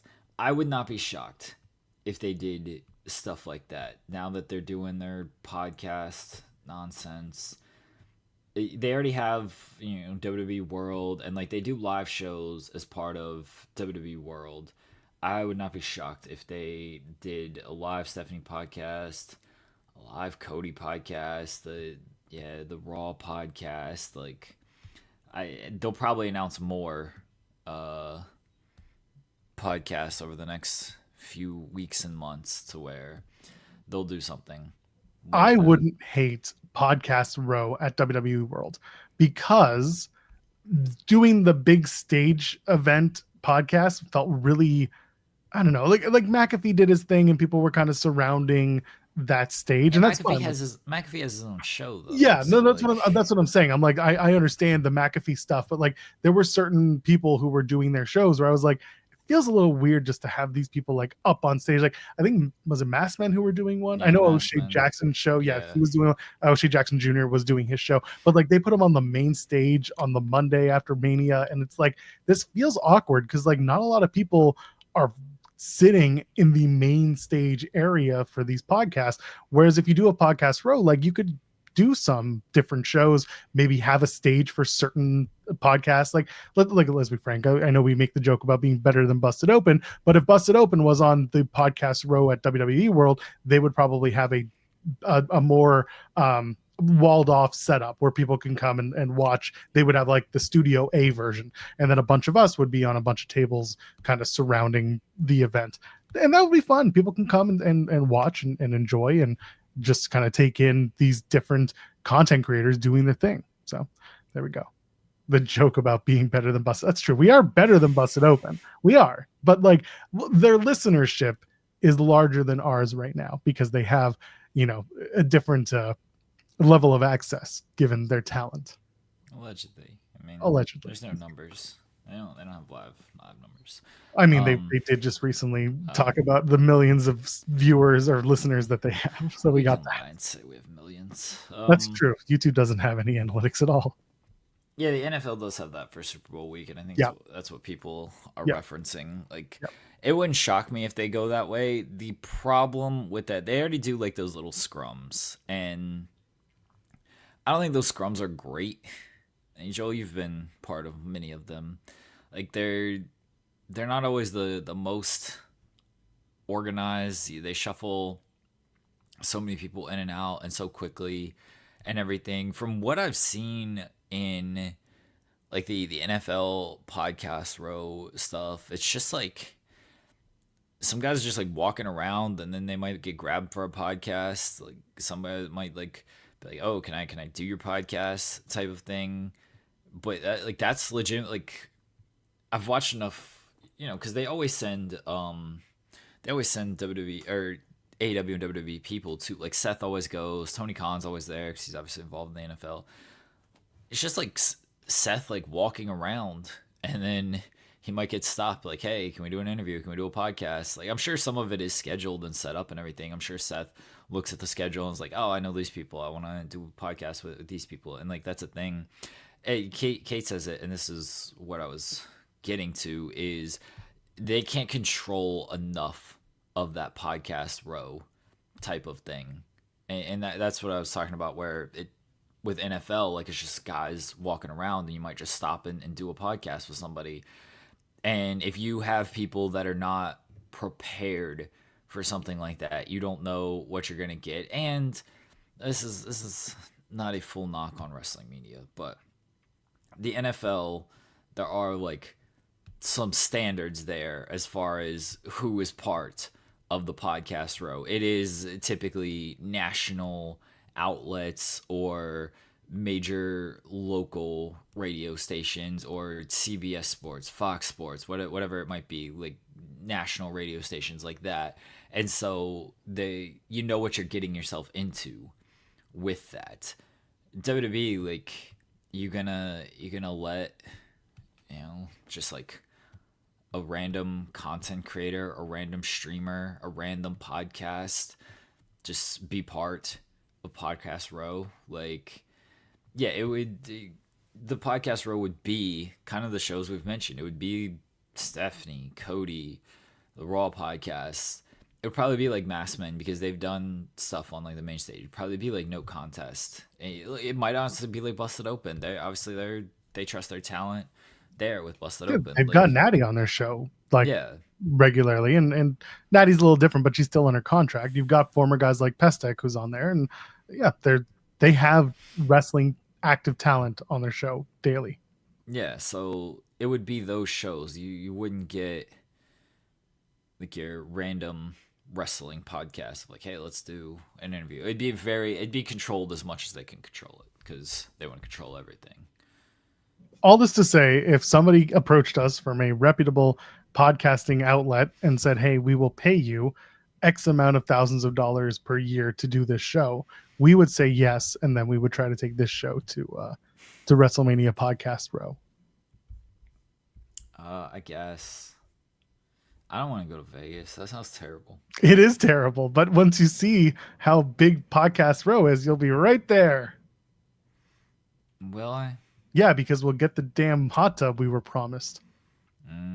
You know how upsetting it was that I went to Vegas for WrestleMania media after talking months about not going and saying let's get a hot tub, and then you weren't there, so I couldn't make the hot tub happen. You know how upsetting that was for me? 6 days, all I thought about, Jeremy should be here so we could be doing media in a hot tub. I don't want to do WrestleMania week as talent, as on camera talent. I know the feeling. Like I just don't like. It seems like too much. Like I enjoy doing the show from the comfort of my own home, and I like when we have guests on and everything. Like if I do WrestleMania week, like I just want to enjoy the show. Like that's it. I get it. Again, I give Denise so much credit for the way that she did her Vegas trip, sending Alex, Queen of the Ring, to do the post-show presser and going to Mania to represent Denise's outlet in this case, while Denise stayed at her hotel room and did a live watch along for WrestleMania. Like that's the way to do it. That's the way to go about it. And then she did all the red carpet stuff and so on and so forth. And like, I praise Denise. I think she actually handled WrestleMania the best out of almost everyone, just in terms of like her own scheduling. It's very well done, masterfully so. Yeah, but Denise is great and loves doing that stuff. Like Denise is built different when it comes to that. Very much so. I don't want to be on camera that much. I don't want to do like a bunch of interviews with people. I don't want to have to be on that much. You're running from the Mania grind, Jeremy. Your Mania grind is different. You're running from the Mania talent grind. Yeah, because I was about to say, like, nobody does more work from their home during Mania week than me. That's right. I'll say that much. Like, the people who are there at Mania, yes, they are doing a lot of work. Bless them. Everyone does a great job. But if you stay home during Mania week, I don't think anybody does more work than me from the comfort of their own home. So I've said it on the show, on other shows. I'm not saying that I've been asked. I'm not saying I will be asked. But if for some reason we get to April again, it's Vegas time, Sean decides, hey, I'm not going, and I get asked again, I'm of two mindsets. One, I don't want to go to the States more than ever. I do not want to go there. And I still don't want that. Two, the other side is it's a learning curve for me. It's an opportunity to do things better than I did the first time, and hopefully do a little bit more than I did this time. Having a name out there and being, a little more known that at the next WrestleMania would be helpful, but and also knowing the things that I would and wouldn't go to, the things that I would and wouldn't do, and the people that I would and wouldn't want to talk to. There's there's a learning curve there that I would have going the next time. Regardless, I'm just kind of like, right now, no one's asked, no one's expected. It's really a conversation to be broached come, the new year. And if Sean wants to go and he just wants to go for 3 days and then come home for Mania, smart, go for it. Because the junkets are the junkets. That's really all I wanted to be there for, was to go and talk to wrestlers. I really enjoy going to these things and like setting up a camera and just chatting for 15 minutes, 1 hour, whatever it is, talking about their stories and getting it out there and just being with them for those things. The shows are whatever. The shows are whatever it could be. Like, send me to All Out. I will probably go to AEW All Out. My plan is to be at All Out if I'm still working in this space and I'm still going. Like, I know Sean's planning to go, but AEW has not been cracking down on multiple people from an outlet going to their shows like WWE has. So if Sean wants to go, I could probably reach out and also be going, unless the show is like 20,000 sold out, at which point, all right, Sean's going because Sean's coming in for the event and I'm not going to take that away. But yeah, my plan is to go to All Out, because I know we make the Joel hates AEW joke, but no, I would actually quite enjoy going to the event. Joel wants to go to experience all the soul sucking live. How he can Joel suck wants the soul out of all the fans. No, you know what I want to do? I want to ensure that the water bottles are under the seats at the press conference after the event. That's what I need to do. The only thing I need to do. I will go to the PR guys and I will say, we talked about this. We talked about the water bottles. We talked about where they should be. Where are the water bottles? Where are the water bottles? Why aren't they here? And then they'll say, well, we got corn. Water bottles. I will. That's what I did to the last TNA show I went to. I brought my own water bottle. No one complained. It was part of the arena. They were allowed. If you go to the press conference, bring your own water bottle, and when you get to ask Tony a question, throw it at him.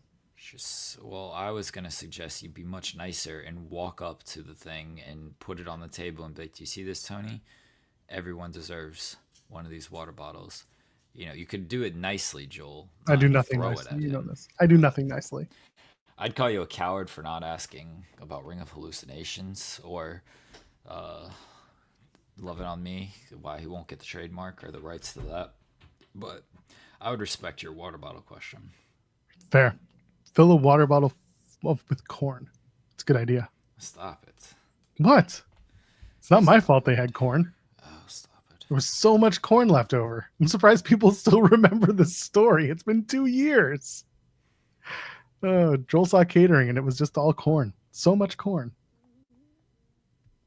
Stop. Anyway, let's go to Vegas. That's really all it comes down to. We'll set up our own podcast row at WWE World. We'll go to the second floor. We'll sign into the Wi-Fi and we'll just go for it. I don't want to go to Vegas. Oh, coward. Vegas seems like awful already. And then you just got wrestling there on top of it. True. That sucks. That's the other thing too, is like, where the hell would I stay? because we got Circa this past year. Maybe they'll offer it up again, but like staying on Fremont during Mania week was a little bit, it was tough sometimes. I don't want to stay on the Strip. I'd probably want to stay at like Rio or Palms or even Gold Coast next to Rio again, because they're close. Gold Coast, by the way, has a free shuttle to the Strip, which is why I'd stay at Gold Coast, and it's across from the Palms, so you can go do stuff for if Collective is back at the Palms, which I don't see why they wouldn't go back to the Palms, because they had a really good showing, and then there's also the cheap Del Taco across the street, which is perfect. But it's just like, again, location wise, that's where I'd want to be, is in those areas. Someone's saying Fontainebleau, absolutely not. No, no. I felt so awkward being in Fontainebleau at nighttime with all the wrestlers walking around, and I've got my backpack with my video camera, wearing my suit, just being like, I don't like being with talent when I'm not working with talent. Does that make sense? It just felt awkward to me, so get me out of here. That's the other thing, is of why I just don't like going to shows unless I'm just going as like a fan.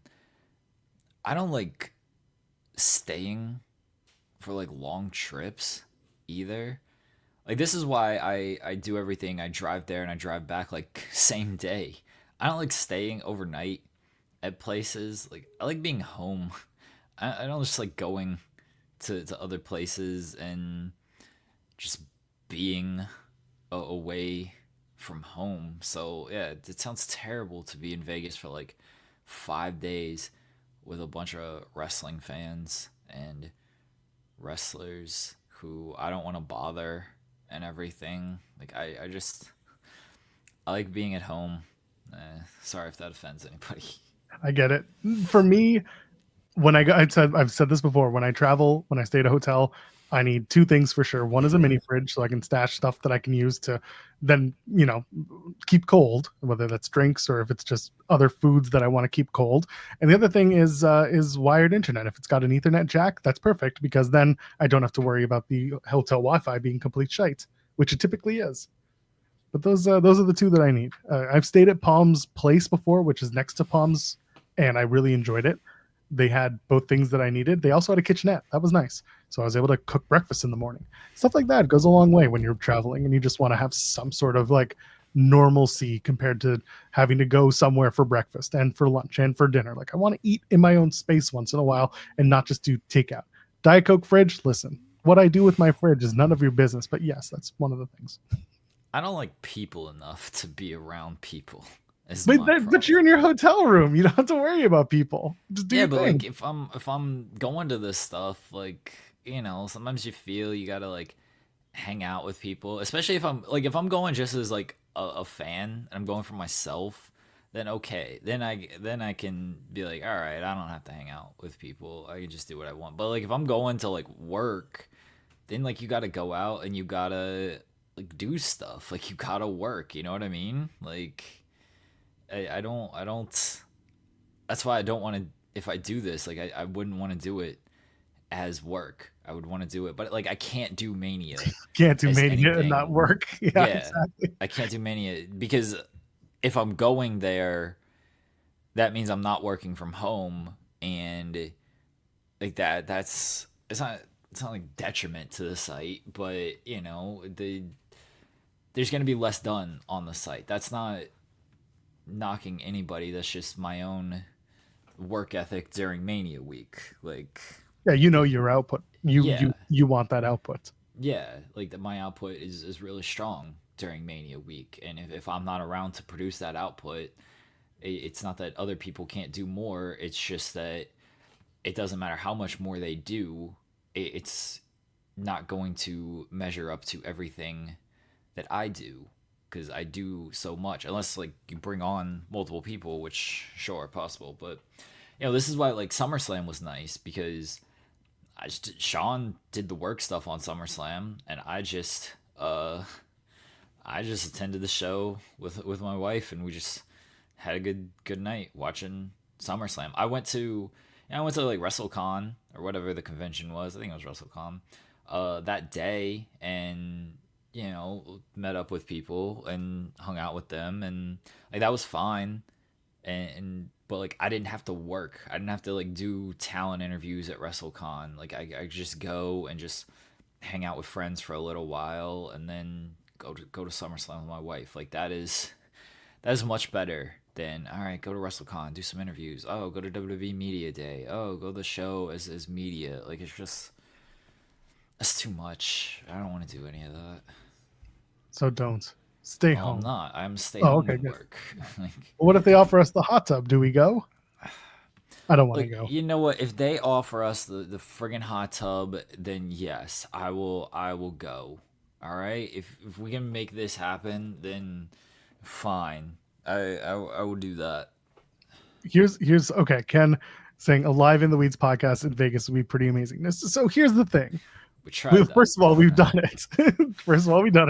We saw what happened there. It was fun until we got kicked out. But also, you know how Sean always mentions, doing a live meetup and then it turning into the Lonely Virgil meme? That's basically what this would be in our case. Yeah. Because if you think Sean thinks that, Man, imagine what we think at a 1/100th of the audience. We like that's why it would have to be like as part of like a podcast row thing, because then Yes. okay, you've got like multiple people. I would never ever do like, hey, here's a live show with these people. You know, we love Will, Phil, and Reg. They did the Grapsody thing live for it was one of the all out, Starcast. yeah, No, all out Starcast. LX Starcast, and you know they got a few people, but it wasn't. There were other stuff going on as well, and so like that didn't help them. The post wrestling, like they try to do that, and there's just a few people that show up. Like Figure Four does it, but that's Dave, and they already do like, hey, it's a convention, Yeah, they and do it here's as the a thing. full, Yeah, all-encompassing event. Yeah, we can. right. Yeah, so like there's a difference. Like, nah, doing like a live, you know, the live shows we mentioned with like No Contest and Mass Man and everything. You see those crowds, and it's just like a few dozen people in those crowds, and they get big names too. Like they got like CM Punk and everything there. But when they don't have one of those bigger names, it's you know it's just a few people in the crowd. And if it was just them, I imagine that would be even less. And again, this is not a knock on the Massman podcast or No Contest or anything, but I don't think a lot of fans want to sit around and just listen to people talk about wrestling. Like if you have guests, okay, that's one thing. Like all right, if you're doing an interview with CM Punk, cool. Yeah, we want to hear what CM Punk has to say. We want to hear what Cody Rhodes has to say. Like that's certainly one thing. But if it's just people talking about wrestling, I don't think fans want to sit there and like, cool, let me listen to these. Like they want to go out and they want to explore everything there is to explore during all this stuff. And like, there's a time where some people do that. So a good example is the We Watch Wrestling podcast. They've been at it for over 10 years now. When they were kind of at their peak before the pandemic, or even just a year before that, they would do a live show at a bar somewhere near the venue. And like, if they got 40, 50 people, then they'd be really happy with that. As I think most people would, given what we do if they're not having a guest. It's just the banter. It's a live podcast taping, and people really knew the guys from We Watch, so that would get people out. You know, I see Henry saying need a Fightful convention. I don't think you're going to get one of those, but one thing that we've been doing at certain events is trying to arrange meetups so that people can go meet up at the venue before the show starts and at least say hi, hang out, you know, introduce each other, and just be people who are in the wrestling bubble and, you know, we're commonly wrestling fans and Fightful, you know, watchers, supporters, whatever. That stuff is great. I don't think a full-on convention is something I would want to do. This isn't a knock at like F4W or Dave and Wrestling Observer, but like the numbers for a lot of those conventions have also kind of dipped on a week, especially Mania, where they flood the zone. There's so much shit going on. There's so much stuff to do in Vegas at one time, and that's not even WWE stuff. There's a ton of independent stuff. There's WrestleCon. There are signings. There are other live events. You're in Vegas, and you might want to take a break from your wrestling experience and go do something else with your time. Go on a day trip out of the Las Vegas area. There are other things that you want to do. There are. And I appreciate Ten Rizzo saying, you know, that there's love for what we do, but also that love isn't centralized. Not everyone is in Toronto watching us right now to where I can invite, you know, all of y'all to an event where we do this live. It would be different. So there's a time and there's a place. Where that is, we don't know. And I would love to take advantage of when that would come about, but it just doesn't really exist when everyone is everywhere watching us. We're coming over to Joel's house. Please don't. You have to get the cards first. You know, before Revolution last year, we did the select meetup outside of the venue, and like that was cool. I'd not go to it, but I saw the photos and everything, and like that was cool. Like something like that certainly works. Of like, hey, let's do a meetup, and you know, hang out, take a photo, whatever it might be. Like I think that something like that works when people are kind of like already there and before the show, so everyone's already obviously at the arena anyway. You know what I mean? So it's not like take time out of your day to come over here and do this meetup. Like, yeah, let's do a meetup at 6 o'clock at the arena before the show. It's like, oh, everybody's already at the arena at 6 o'clock, so this makes sense. And like at Revolution, like I ran into some people who were like, oh hey Jeremy, it was cool to see and hear and everything. If fans are there and they're like already there, like it makes some sense. But like Joel said, like if you're trying to do like 3 p.m. on a Saturday during WrestleMania week, oh fuck, WrestleMania starts at 3 p.m. on a Saturday.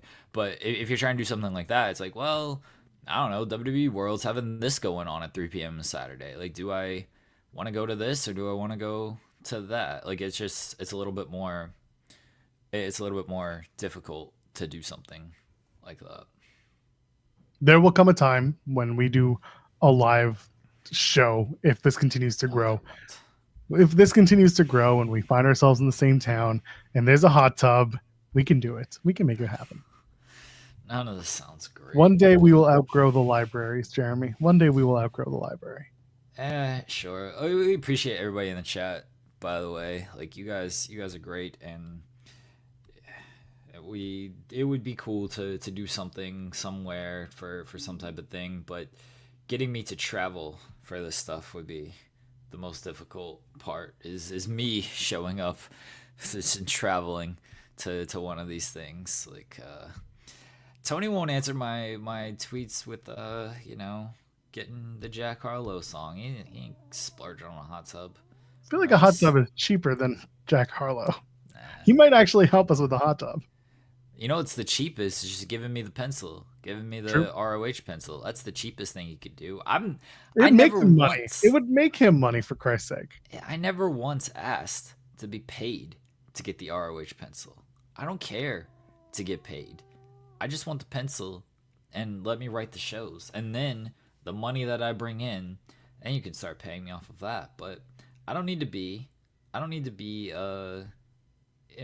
paid like on salary or anything to have the ROH pencil. Let me make you money and then you pay me. I work on a commission basis for Ring of Hallucinations. I didn't see me get tagged in any tweet, but Twitter's stupid, so Oh, I see. Okay, I see it now. It didn't show up on my phone, King Potate, but I see it now. Yeah, he won't get the song, man. It's lame. If Shawn wants to pull a fast one, Shawn Michaels that is, they'll get Vanilla Baby for Blake Monroe. Could you imagine? Oh man, if you want to be petty, come on, Shawn. That's the pettiest thing you could possibly do. Don't be a coward. He'll get it not for Blake Monroe. He'll get it for Mr. Iguana. That would be hilarious, actually. They put Mr. Iguana and the rest of the tag team at NXT this week. They didn't put them in a backstager. They just sat them at ringside and just like said, "Damn, here they are." I thought that was hilarious and just completely not needed. Oh man, one day there'll be an ITW crew meetup. One day, but who knows when. Anyway, Henry, I don't know because nobody will ask Tony Khan the important questions. Yeah. They want to ask him, isn't it great to be in this town? What went into your thought process of making this main event match a main event? When were you coming back to my town? There's also the conversation about how much a song costs to be licensed, right? And at one point he told me that it was a wrestler's salary to do Final Countdown. That is Final Countdown, though. That's fine. Well, you never know. But listen, is it my moment to ask? Yes, I will ask if we get all the way to September. No, I won't. If it's a music question, buddy, I will ask. Yeah, if we don't get be a to, coward. I won't be a coward. That's the thing. If we get all the way to September and nobody's asked, we're talking like we all Nobody's in. Ask. What do we got? We've got all in. Then, that's it. All in and all out. Well, there's no August show. No. Oh my God, you're right. Fine. No one Oh, asks. Forbidden Door. Forbidden Door. Oh yeah, Forbidden Door. So they go UK media. If they all chicken out, Not gonna ask. they will. Let's face it. Nobody in the UK is gonna ask. I know they're all going to chicken out. Yeah. Unless I can bully McCarthy into doing it, but he won't do it. Oh, he would if you. Alistair. Get Alistair McGeorge to do it. He's a musician. Alistair McGeorge actually might. Like he actually might. I want to get on the pre-show media call, not the post-show, because they like there's multiple opportunities to ask Tony, and nobody does it. Like, Sean's not going to do it. He doesn't respect my bid enough to ask. He wants to ask real questions, but real sometimes questions about our reporting. Yeah, sometimes Sean can't do the media call, and if Sean can't do the media call, usually I'm the one who does it. I would 100% ask. People get mad at me. People are like, why is this dude asking about a Jack Harlow theme song? I've asked Alba to ask. He's a coward. He won't do it. Alba wants to ask like real questions and stuff. I've asked Kimmy to ask. Coward. Oh, I gave her shit about not asking. My God. Just a bunch of cowards out there. Alistair McGeorge is a good shout though. I mean, I'll see if he's gonna be at Forbidden Door. You know what they did? You know what they did WrestleMania week that I thought was very smart? They went to the Punk Rock Museum. That's what you got to do. All the Brits, they had a good time when they were at WrestleMania week. They did. I wish I'd hung out more with them. And I did a little bit, usually at the media events. But they had good times. They had good times. All right. Now, once they do another media call, I'll put it out there. Like, hey, guys, if you want a free question, ask about getting the rights to Jack Harlow. It's easy content for you. Instead, we gotta hear prepared questions about the women's division. Tony, when is Shotzi Blackheart coming to AEW? She just wants to make out with women. Let's go. I mean, that would actually be like that. That's fine, but he's not gonna say anything. He's like, we love Shotzi. She's a great, talented woman, and we've seen her recently make her debut or her re-debut at Hood Slam and her home promotion, and then she came to GCW. She's done with death matches, but I saw what she had to say on that one podcast that one time with that guy I don't like. She's wonderful. We'd love to see her. Pretty much. I don't have the energy for a Tony Khan voice today. I'm so tired. Bless everybody who has watched all of this show today. I apologize. I saw Tenruza saying, like, I missed Jeremy's enthusiasm for wrestling. Go back and watch last Friday's show. I was very enthusiastic about wrestling. Jesus Christ. I do not have the energy for wrestling. It's not only like the Kendrick concert last night, but Game 3's tonight. AEW's running a 4-hour show against Game 3. What's wrong with you people? Why are you doing this? I'm not covering like the last half hour or so. Oh, really? I don't know, the last 2 hours, but anyway. It's gonna be tricky because the game starts at 8:30. I think I should probably double check because sometimes I've been starting at 8.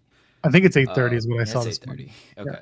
So the game starts at 8:30, which means it's gonna last till about 11:30. I can multitask enough to where I can like keep an eye on the game and do enough of what I need to do wrestling wise. But as people on this show knows, but as AEW does not know or respect, I gotta have my therapy session with Sammer after the game. So like once the game ends, we immediately get on the phone and start talking about the game.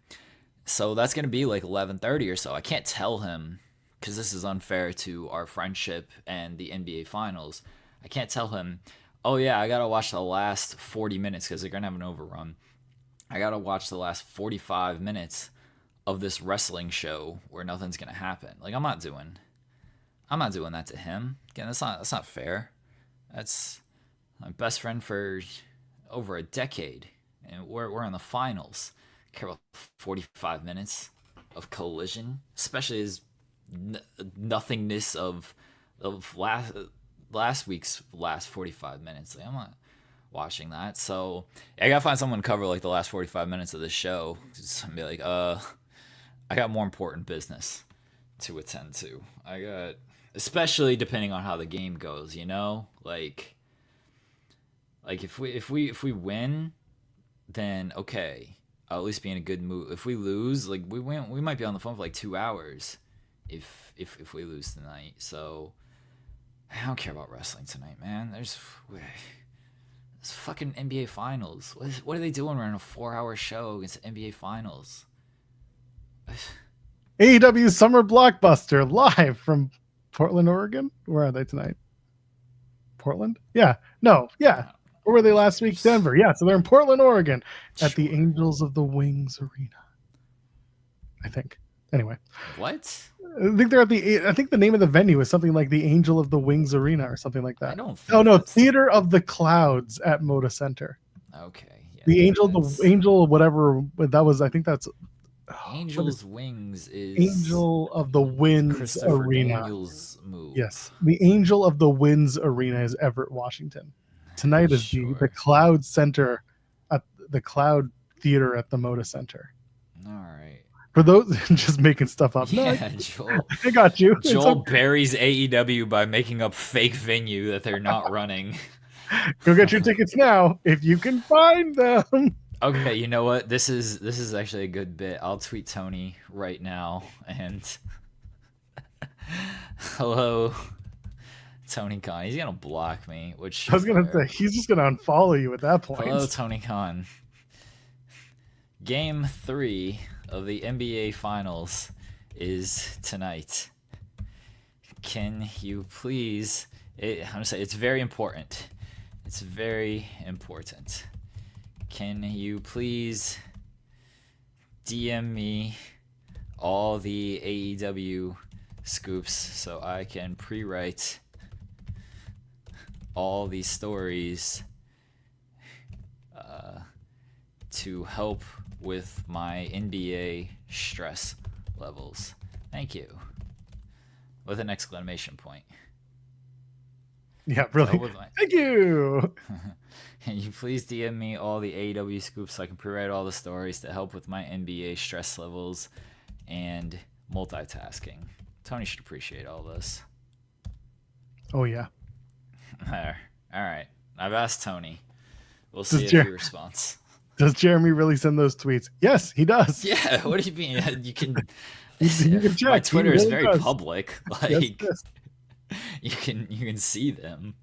Oh, he 100% muted me a while ago. I think everyone should have me on mute or blocked or whatever. Like legitimately, I don't know why anyone follows me. I think it's a terrible idea, but bless that some people still do. But yeah, I would not follow me. I assume he's muted me a long time ago, which again, I do not begrudge him for doing. I would mute me if I could. I guess technically I can. But hi, Jeremy. Thanks for the question.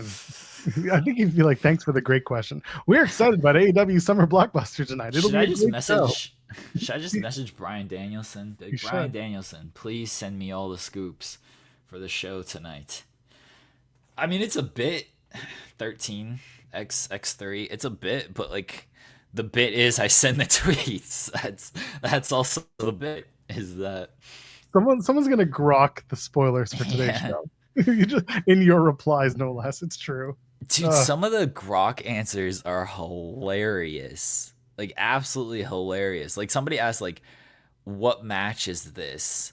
Oh, it was some like WWE like main event match. I don't remember who it was. It wasn't main event. It was like Velocity. It was years ago. Better not have been a Saturday Morning Slam match. No. We don't tolerate that slander here. It was legitimately one of the worst matches ever. And so it was hilarious. Like it's one of my favorite matches because it's like 5 minutes. It's not even that. It's like 4 minutes and it's just awful. And someone asked Grok Grok, what match is this? Because the person that posted it didn't. The Scott Steiner lookalike. Grace knows what I'm talking about. Yeah, and somebody asked Grok like, "Hey, what match is this?" And Grok is like, "This appears to be Sami Zayn versus Seth Rollins versus it was like the Money in the Bank match from that happened on Raw the night before, whatever the triple threat match was. Who was that? Maybe. Seth, Sammy. What Sammy was in that, wasn't it? Yeah, Sammy, Seth, and Grande Americano. Yeah, no, that's not right. Because Grande won his triple threat match, and so did Seth. Oh, so you're right. wrong. So did Seth. So Yeah, who was the third? whoever the third was in that match, they were saying like that's what Grok said is like, oh, this appears to be the main event from WWE Raw last night, and it's like, no, Grok, Punk. It was Punk. it wasn't Punk, it wasn't Seth, Punk, and Sammy. Finn? There you go. Thank you, Aaron. Was it Finn? That doesn't Yeah, feel it right at wasn't all. Punk. Yeah, Punk was with AJ and El Grande. Yeah, Oh, I knew they're all that the much. same. They all look the same to me. Stop. I knew that much, but yeah, that's what somebody said. Or that's what Grok said. It was that match from Raw because Grok just went with the most recent WWE main event match. I was like, nah, I think you're wrong on this one, Grok. Sorry. But yes, that's a very funny video if anybody happens to come across it. Yeah, it's a dude who looks like like action Mike Jackson crossed with Scott Steiner. That's who he looks like. It's amazing.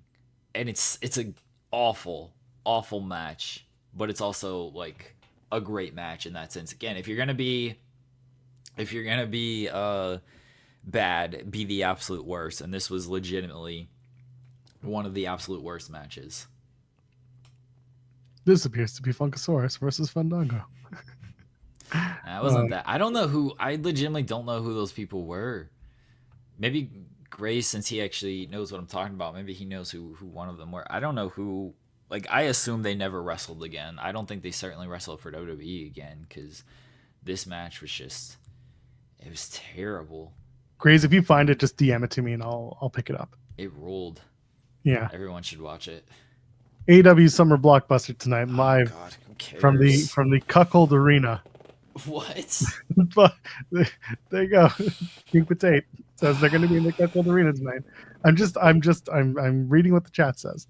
Okay.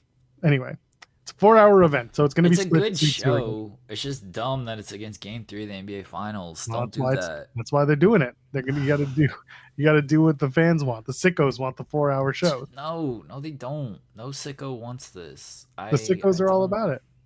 I think the sickos are lying. Kazarni versus Ron. Oh, maybe. That sounds like a match. It did look like Ron Waterman. Yeah, it did look like Ron Waterman. I'd have to think of was the other person. Sin Bodie and Flesh Gordon. Yeah, that legitimately might be it. Oh my gosh, it was so bad. Everyone go out of your way to watch this match. Like, legitimately go out of your way to watch this match. Hello, Sean. Do you know what match I'm referencing? Something about Mr. Iguana. No. No. No. We respect our show. We think it was Sin Bodhi against Flesh Gordon. It was from Velocity many moons ago. I'm very aware of the match. Yeah, it rules. It's so good. Well, yeah, I'm not surprised that it rules to you. Not surprised at all. I mean, it's more wild to me, like the fact that guy. I mean, you could tell just at that point they were just so.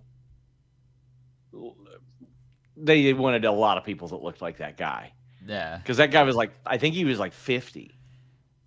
He was a cross between Action Mike Jackson and Scott Steiner. That's who I thought like he looked like. Oh my god! For those who are in the Fightful Select Discord, in the Weeds channel, Grace has put it in there, so go check it out. Thank you, Grace. Thanks, Grace. It's one of so bad. So it's one of the greatest matches of all time. Don't let Sean tell you any different. Fightful Select plug here, obviously, but once upon a time we used to do a thing called dark match commentary, where I would find the dark matches that WWE would do, and then I would apply commentary over them, and some of them. Like I didn't expect much out of Vic Grimes, and he had one of the best dark matches I've seen. But there were some that were real bad. There were some real terrible ones. God, I can't remember the women's match they had, but it was one of the worst I've seen. But the Flesh Gordon one, oh my God, rules. People have a problem with Blake Monroe being an adult film star name, but meanwhile, Flesh Gordon gets pass. Is Blake Monroe a... Oh, you bet, buddy. So here's the funny thing. I'll read you this message that I got last week. It was a person in NXT discussing the name change. I need to charge my phone. They said, yeah, they'll probably change it because Mariah May is an adult film star's name. I was like, is it? And they're like, well, it's close enough to one that's out there. And then they change it to one that actually is. And a burlesque star. So there's two of them. Brother. It rules. But they've got the SEO advantage, so who cares? There's a local radio show called Twitch and MJ, and I was like, could you think of a less SEO friendly name than one of the biggest streaming platforms ever? And then like, you're not going to be considered like the 10th MJ. The initial, just name your show something else. Jeremy, are you sick? You sound sick. I went to Kendrick Lamar last night. I'm tired. I didn't get back until like 5. And so I'm running. Why'd you do this show? I would simply call in. Well, he had me do yesterday, so I have to do today too. I showed up for yesterday's show as well. No, I don't run from the grind, Sean. I don't take days off from the show. You know, I'm not doing tonight's AEW Dynamite show. I'm gonna hop on the beginning of it. Can you have Tony? I've already asked him publicly, but can we get AEW spoilers for tonight? Game 3 of the finals is tonight. Why are they running a 4-hour show against Game 3 of the finals? Nobody wants this. I'm so stressed about this game. I don't want to watch AEW during this game. Can I get the next like 5 NBA days off? You know how it is, Sean. You know how it is when your team's in like... I definitely know how it is. And Monday Night Football, I do not generally cover Raw, which is going to be a bit of a trick this year since I cover it myself, but don't worry, we had a whole conversation about AI just for this. Oh, okay. Well, that's great.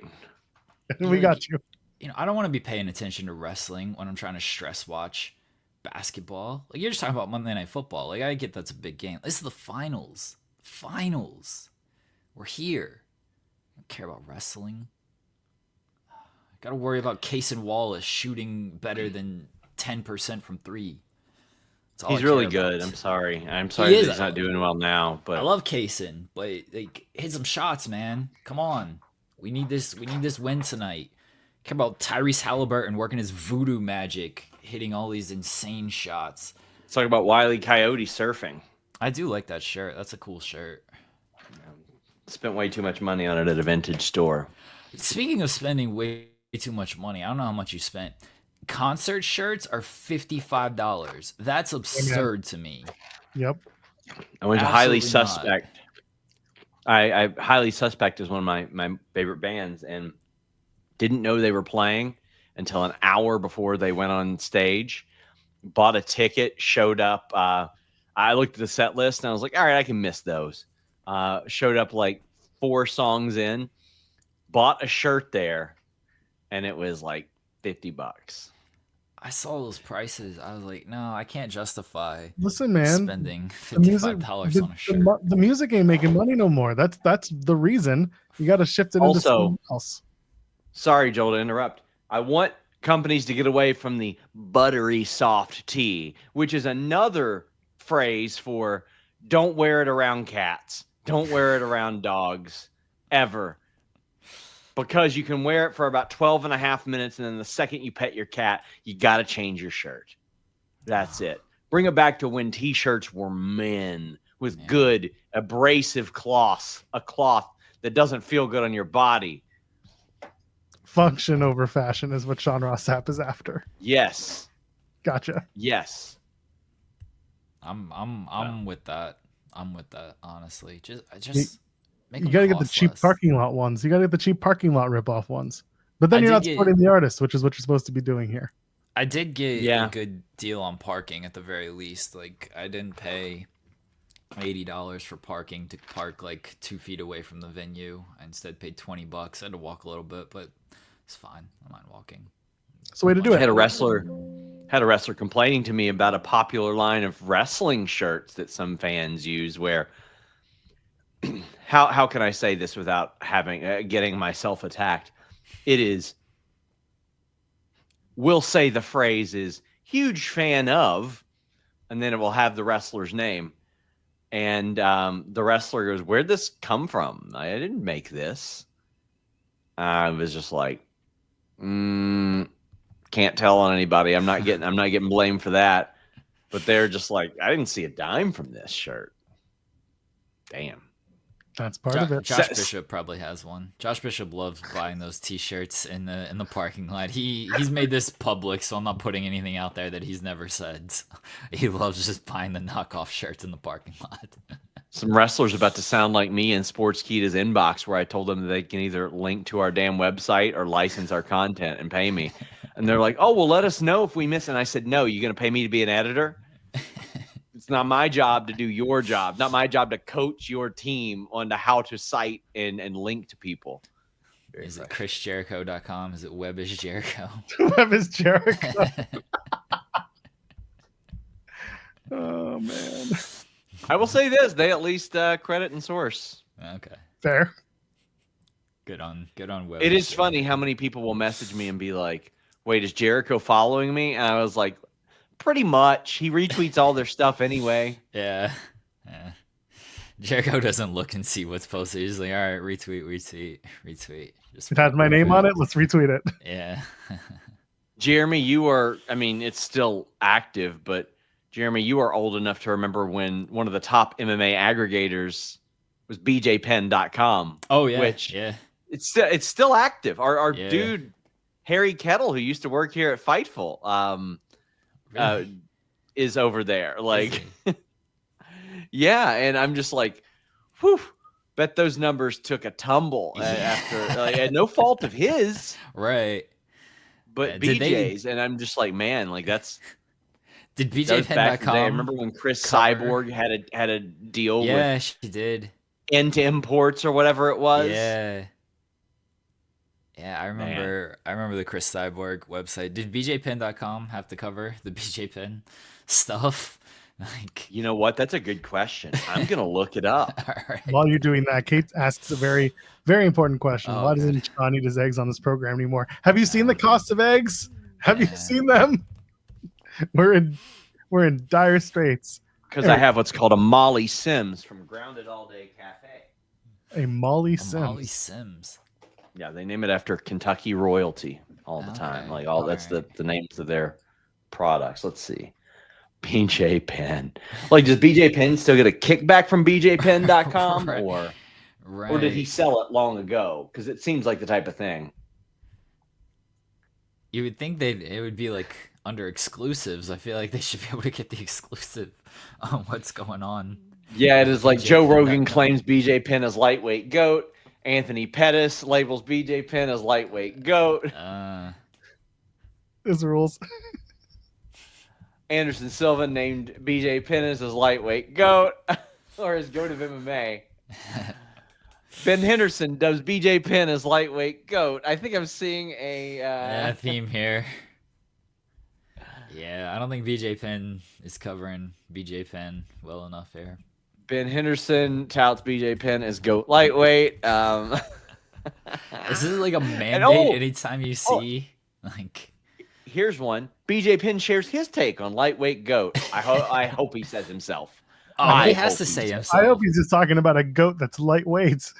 He has to say himself. Like, I remember that interview before the George St. Pierre fight. He was where he's like, I just want to be the greatest of all time. Is that too much to ask? Like that was his comment before the St. Pierre fight. So he did call himself the GOAT, by the way. Oh yeah, of course he did. Yeah. BJ's in rough shape nowadays. Yeah, he's rough. Sucks. It's really bad.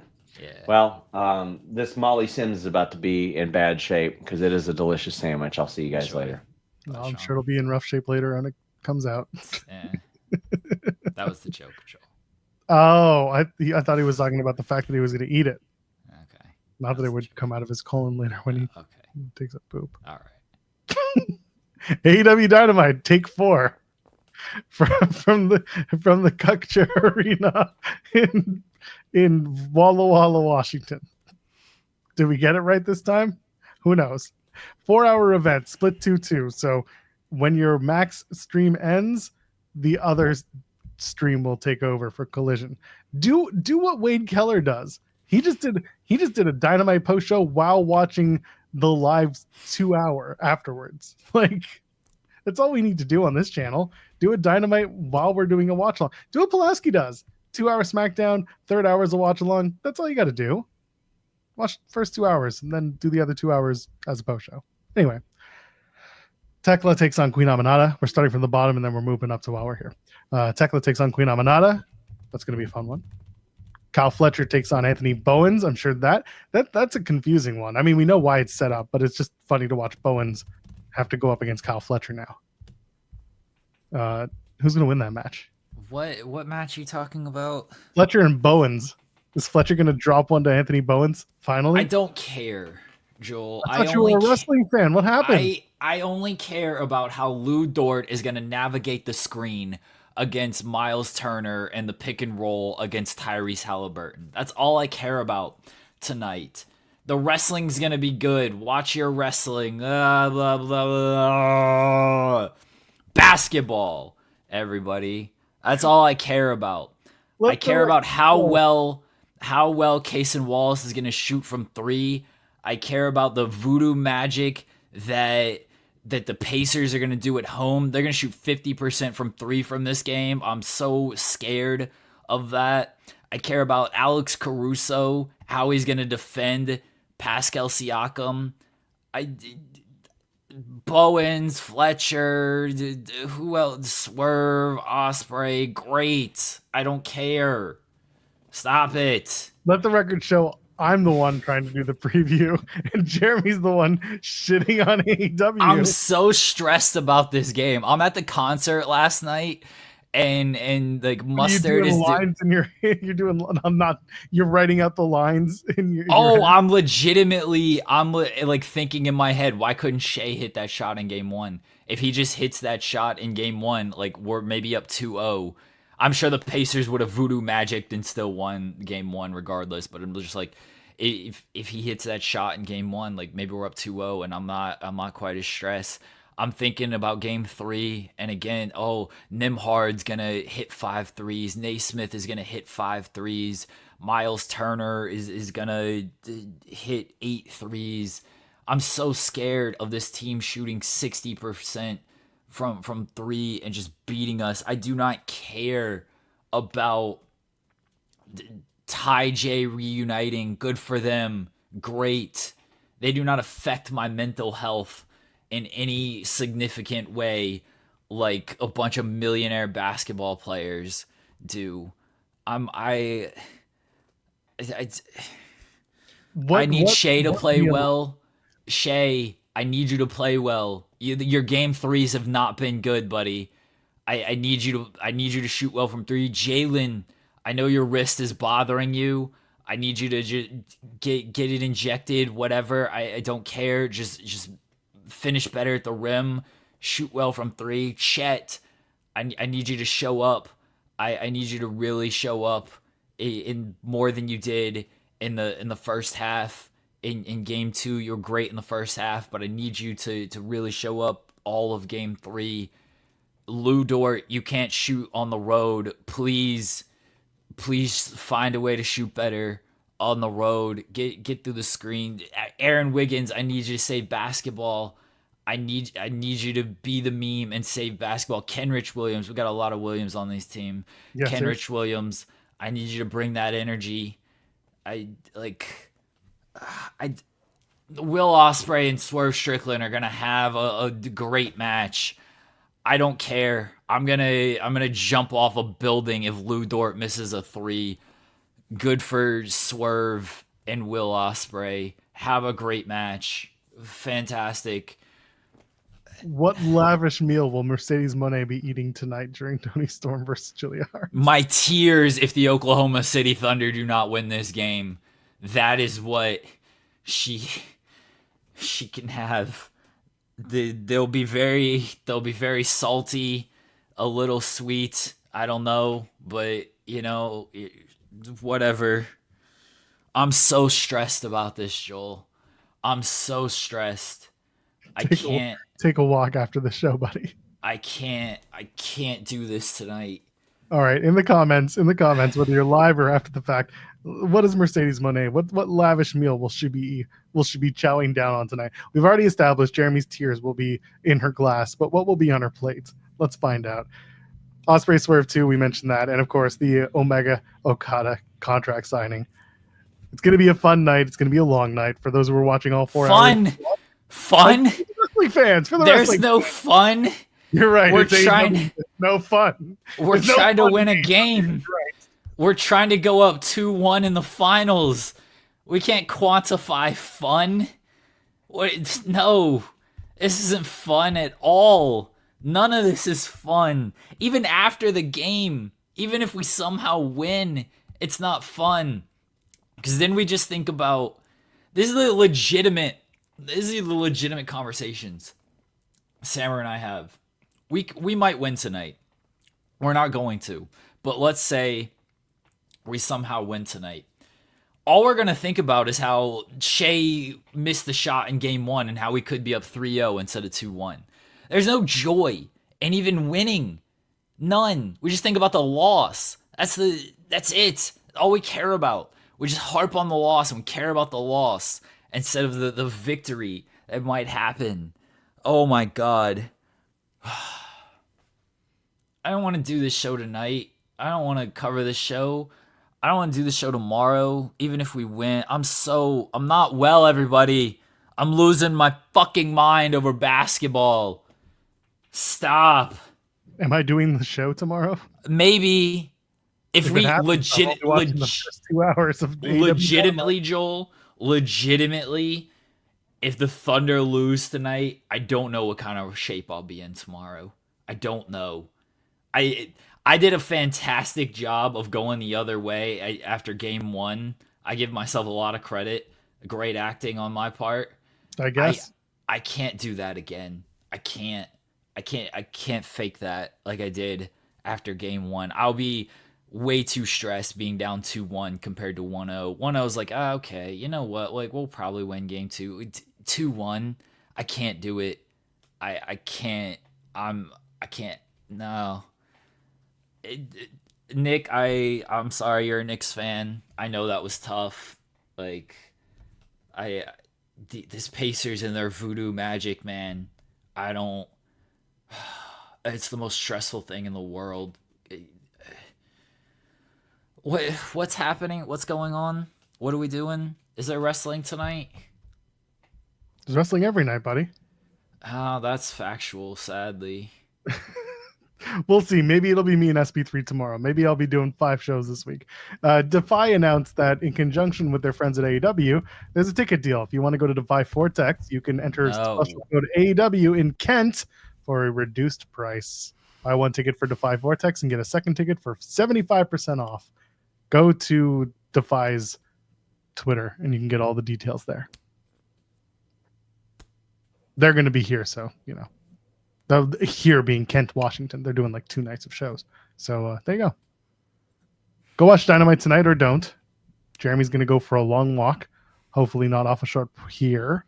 And a combination of 2 of us will be back tomorrow. No. You're not going to win that. Sorry, man. You're not going to win that one. Jeremy will never do that. You're not going to win that argument. Don't do it. Don't do it. Don't do it. I will sacrifice Joel for the Thunder to win a chance. This is bigger than sports. No. Sacrifice me. You'd sacrifice me just to have a nice steak dinner. Joel? No, I wouldn't go that far. Steak dinner, I'll pay up for that. That's fine. Whatever. How long have I known you, Joel? Too long. Fair. I've been doing this for 5 years, ever since I started at Fightful. Joel has been causing me misery for 5 years. True. With very little happiness. The Thunder have been causing me misery for over a decade. With very little happiness. I will gladly sacrifice the misery that Joel has caused me for 5 years for the happiness that the Thunder would bring me with a championship. I don't like Joel that much. I would sacrifice family members. Are you kidding me? I don't give a fuck about some of my cousins. I haven't talked to them in years. They could be gone. I don't need you. What I need is Shai Gilgeous-Alexander to shoot better from 3. What I need is Jalen Williams to finish better at the rim. I don't need cousins. Fuck those cousins. I need a Thunder championship. I knocked over the goddamn Pringles. Please go take a nap. You've had a busy 24 hours. New Sabrina Carpenter album drops August 29th, 2025. So there you go. Just in time for Forbidden Door. She can come and promote it there. How about that? For Jeremy Lambert, you know who he is. You know who I am. One of us will be back tomorrow. The other one will not. Who will it be? That's up to SP3. Ladies and gentlemen, friends beyond the binary, we'll see you in the next one. Cheers.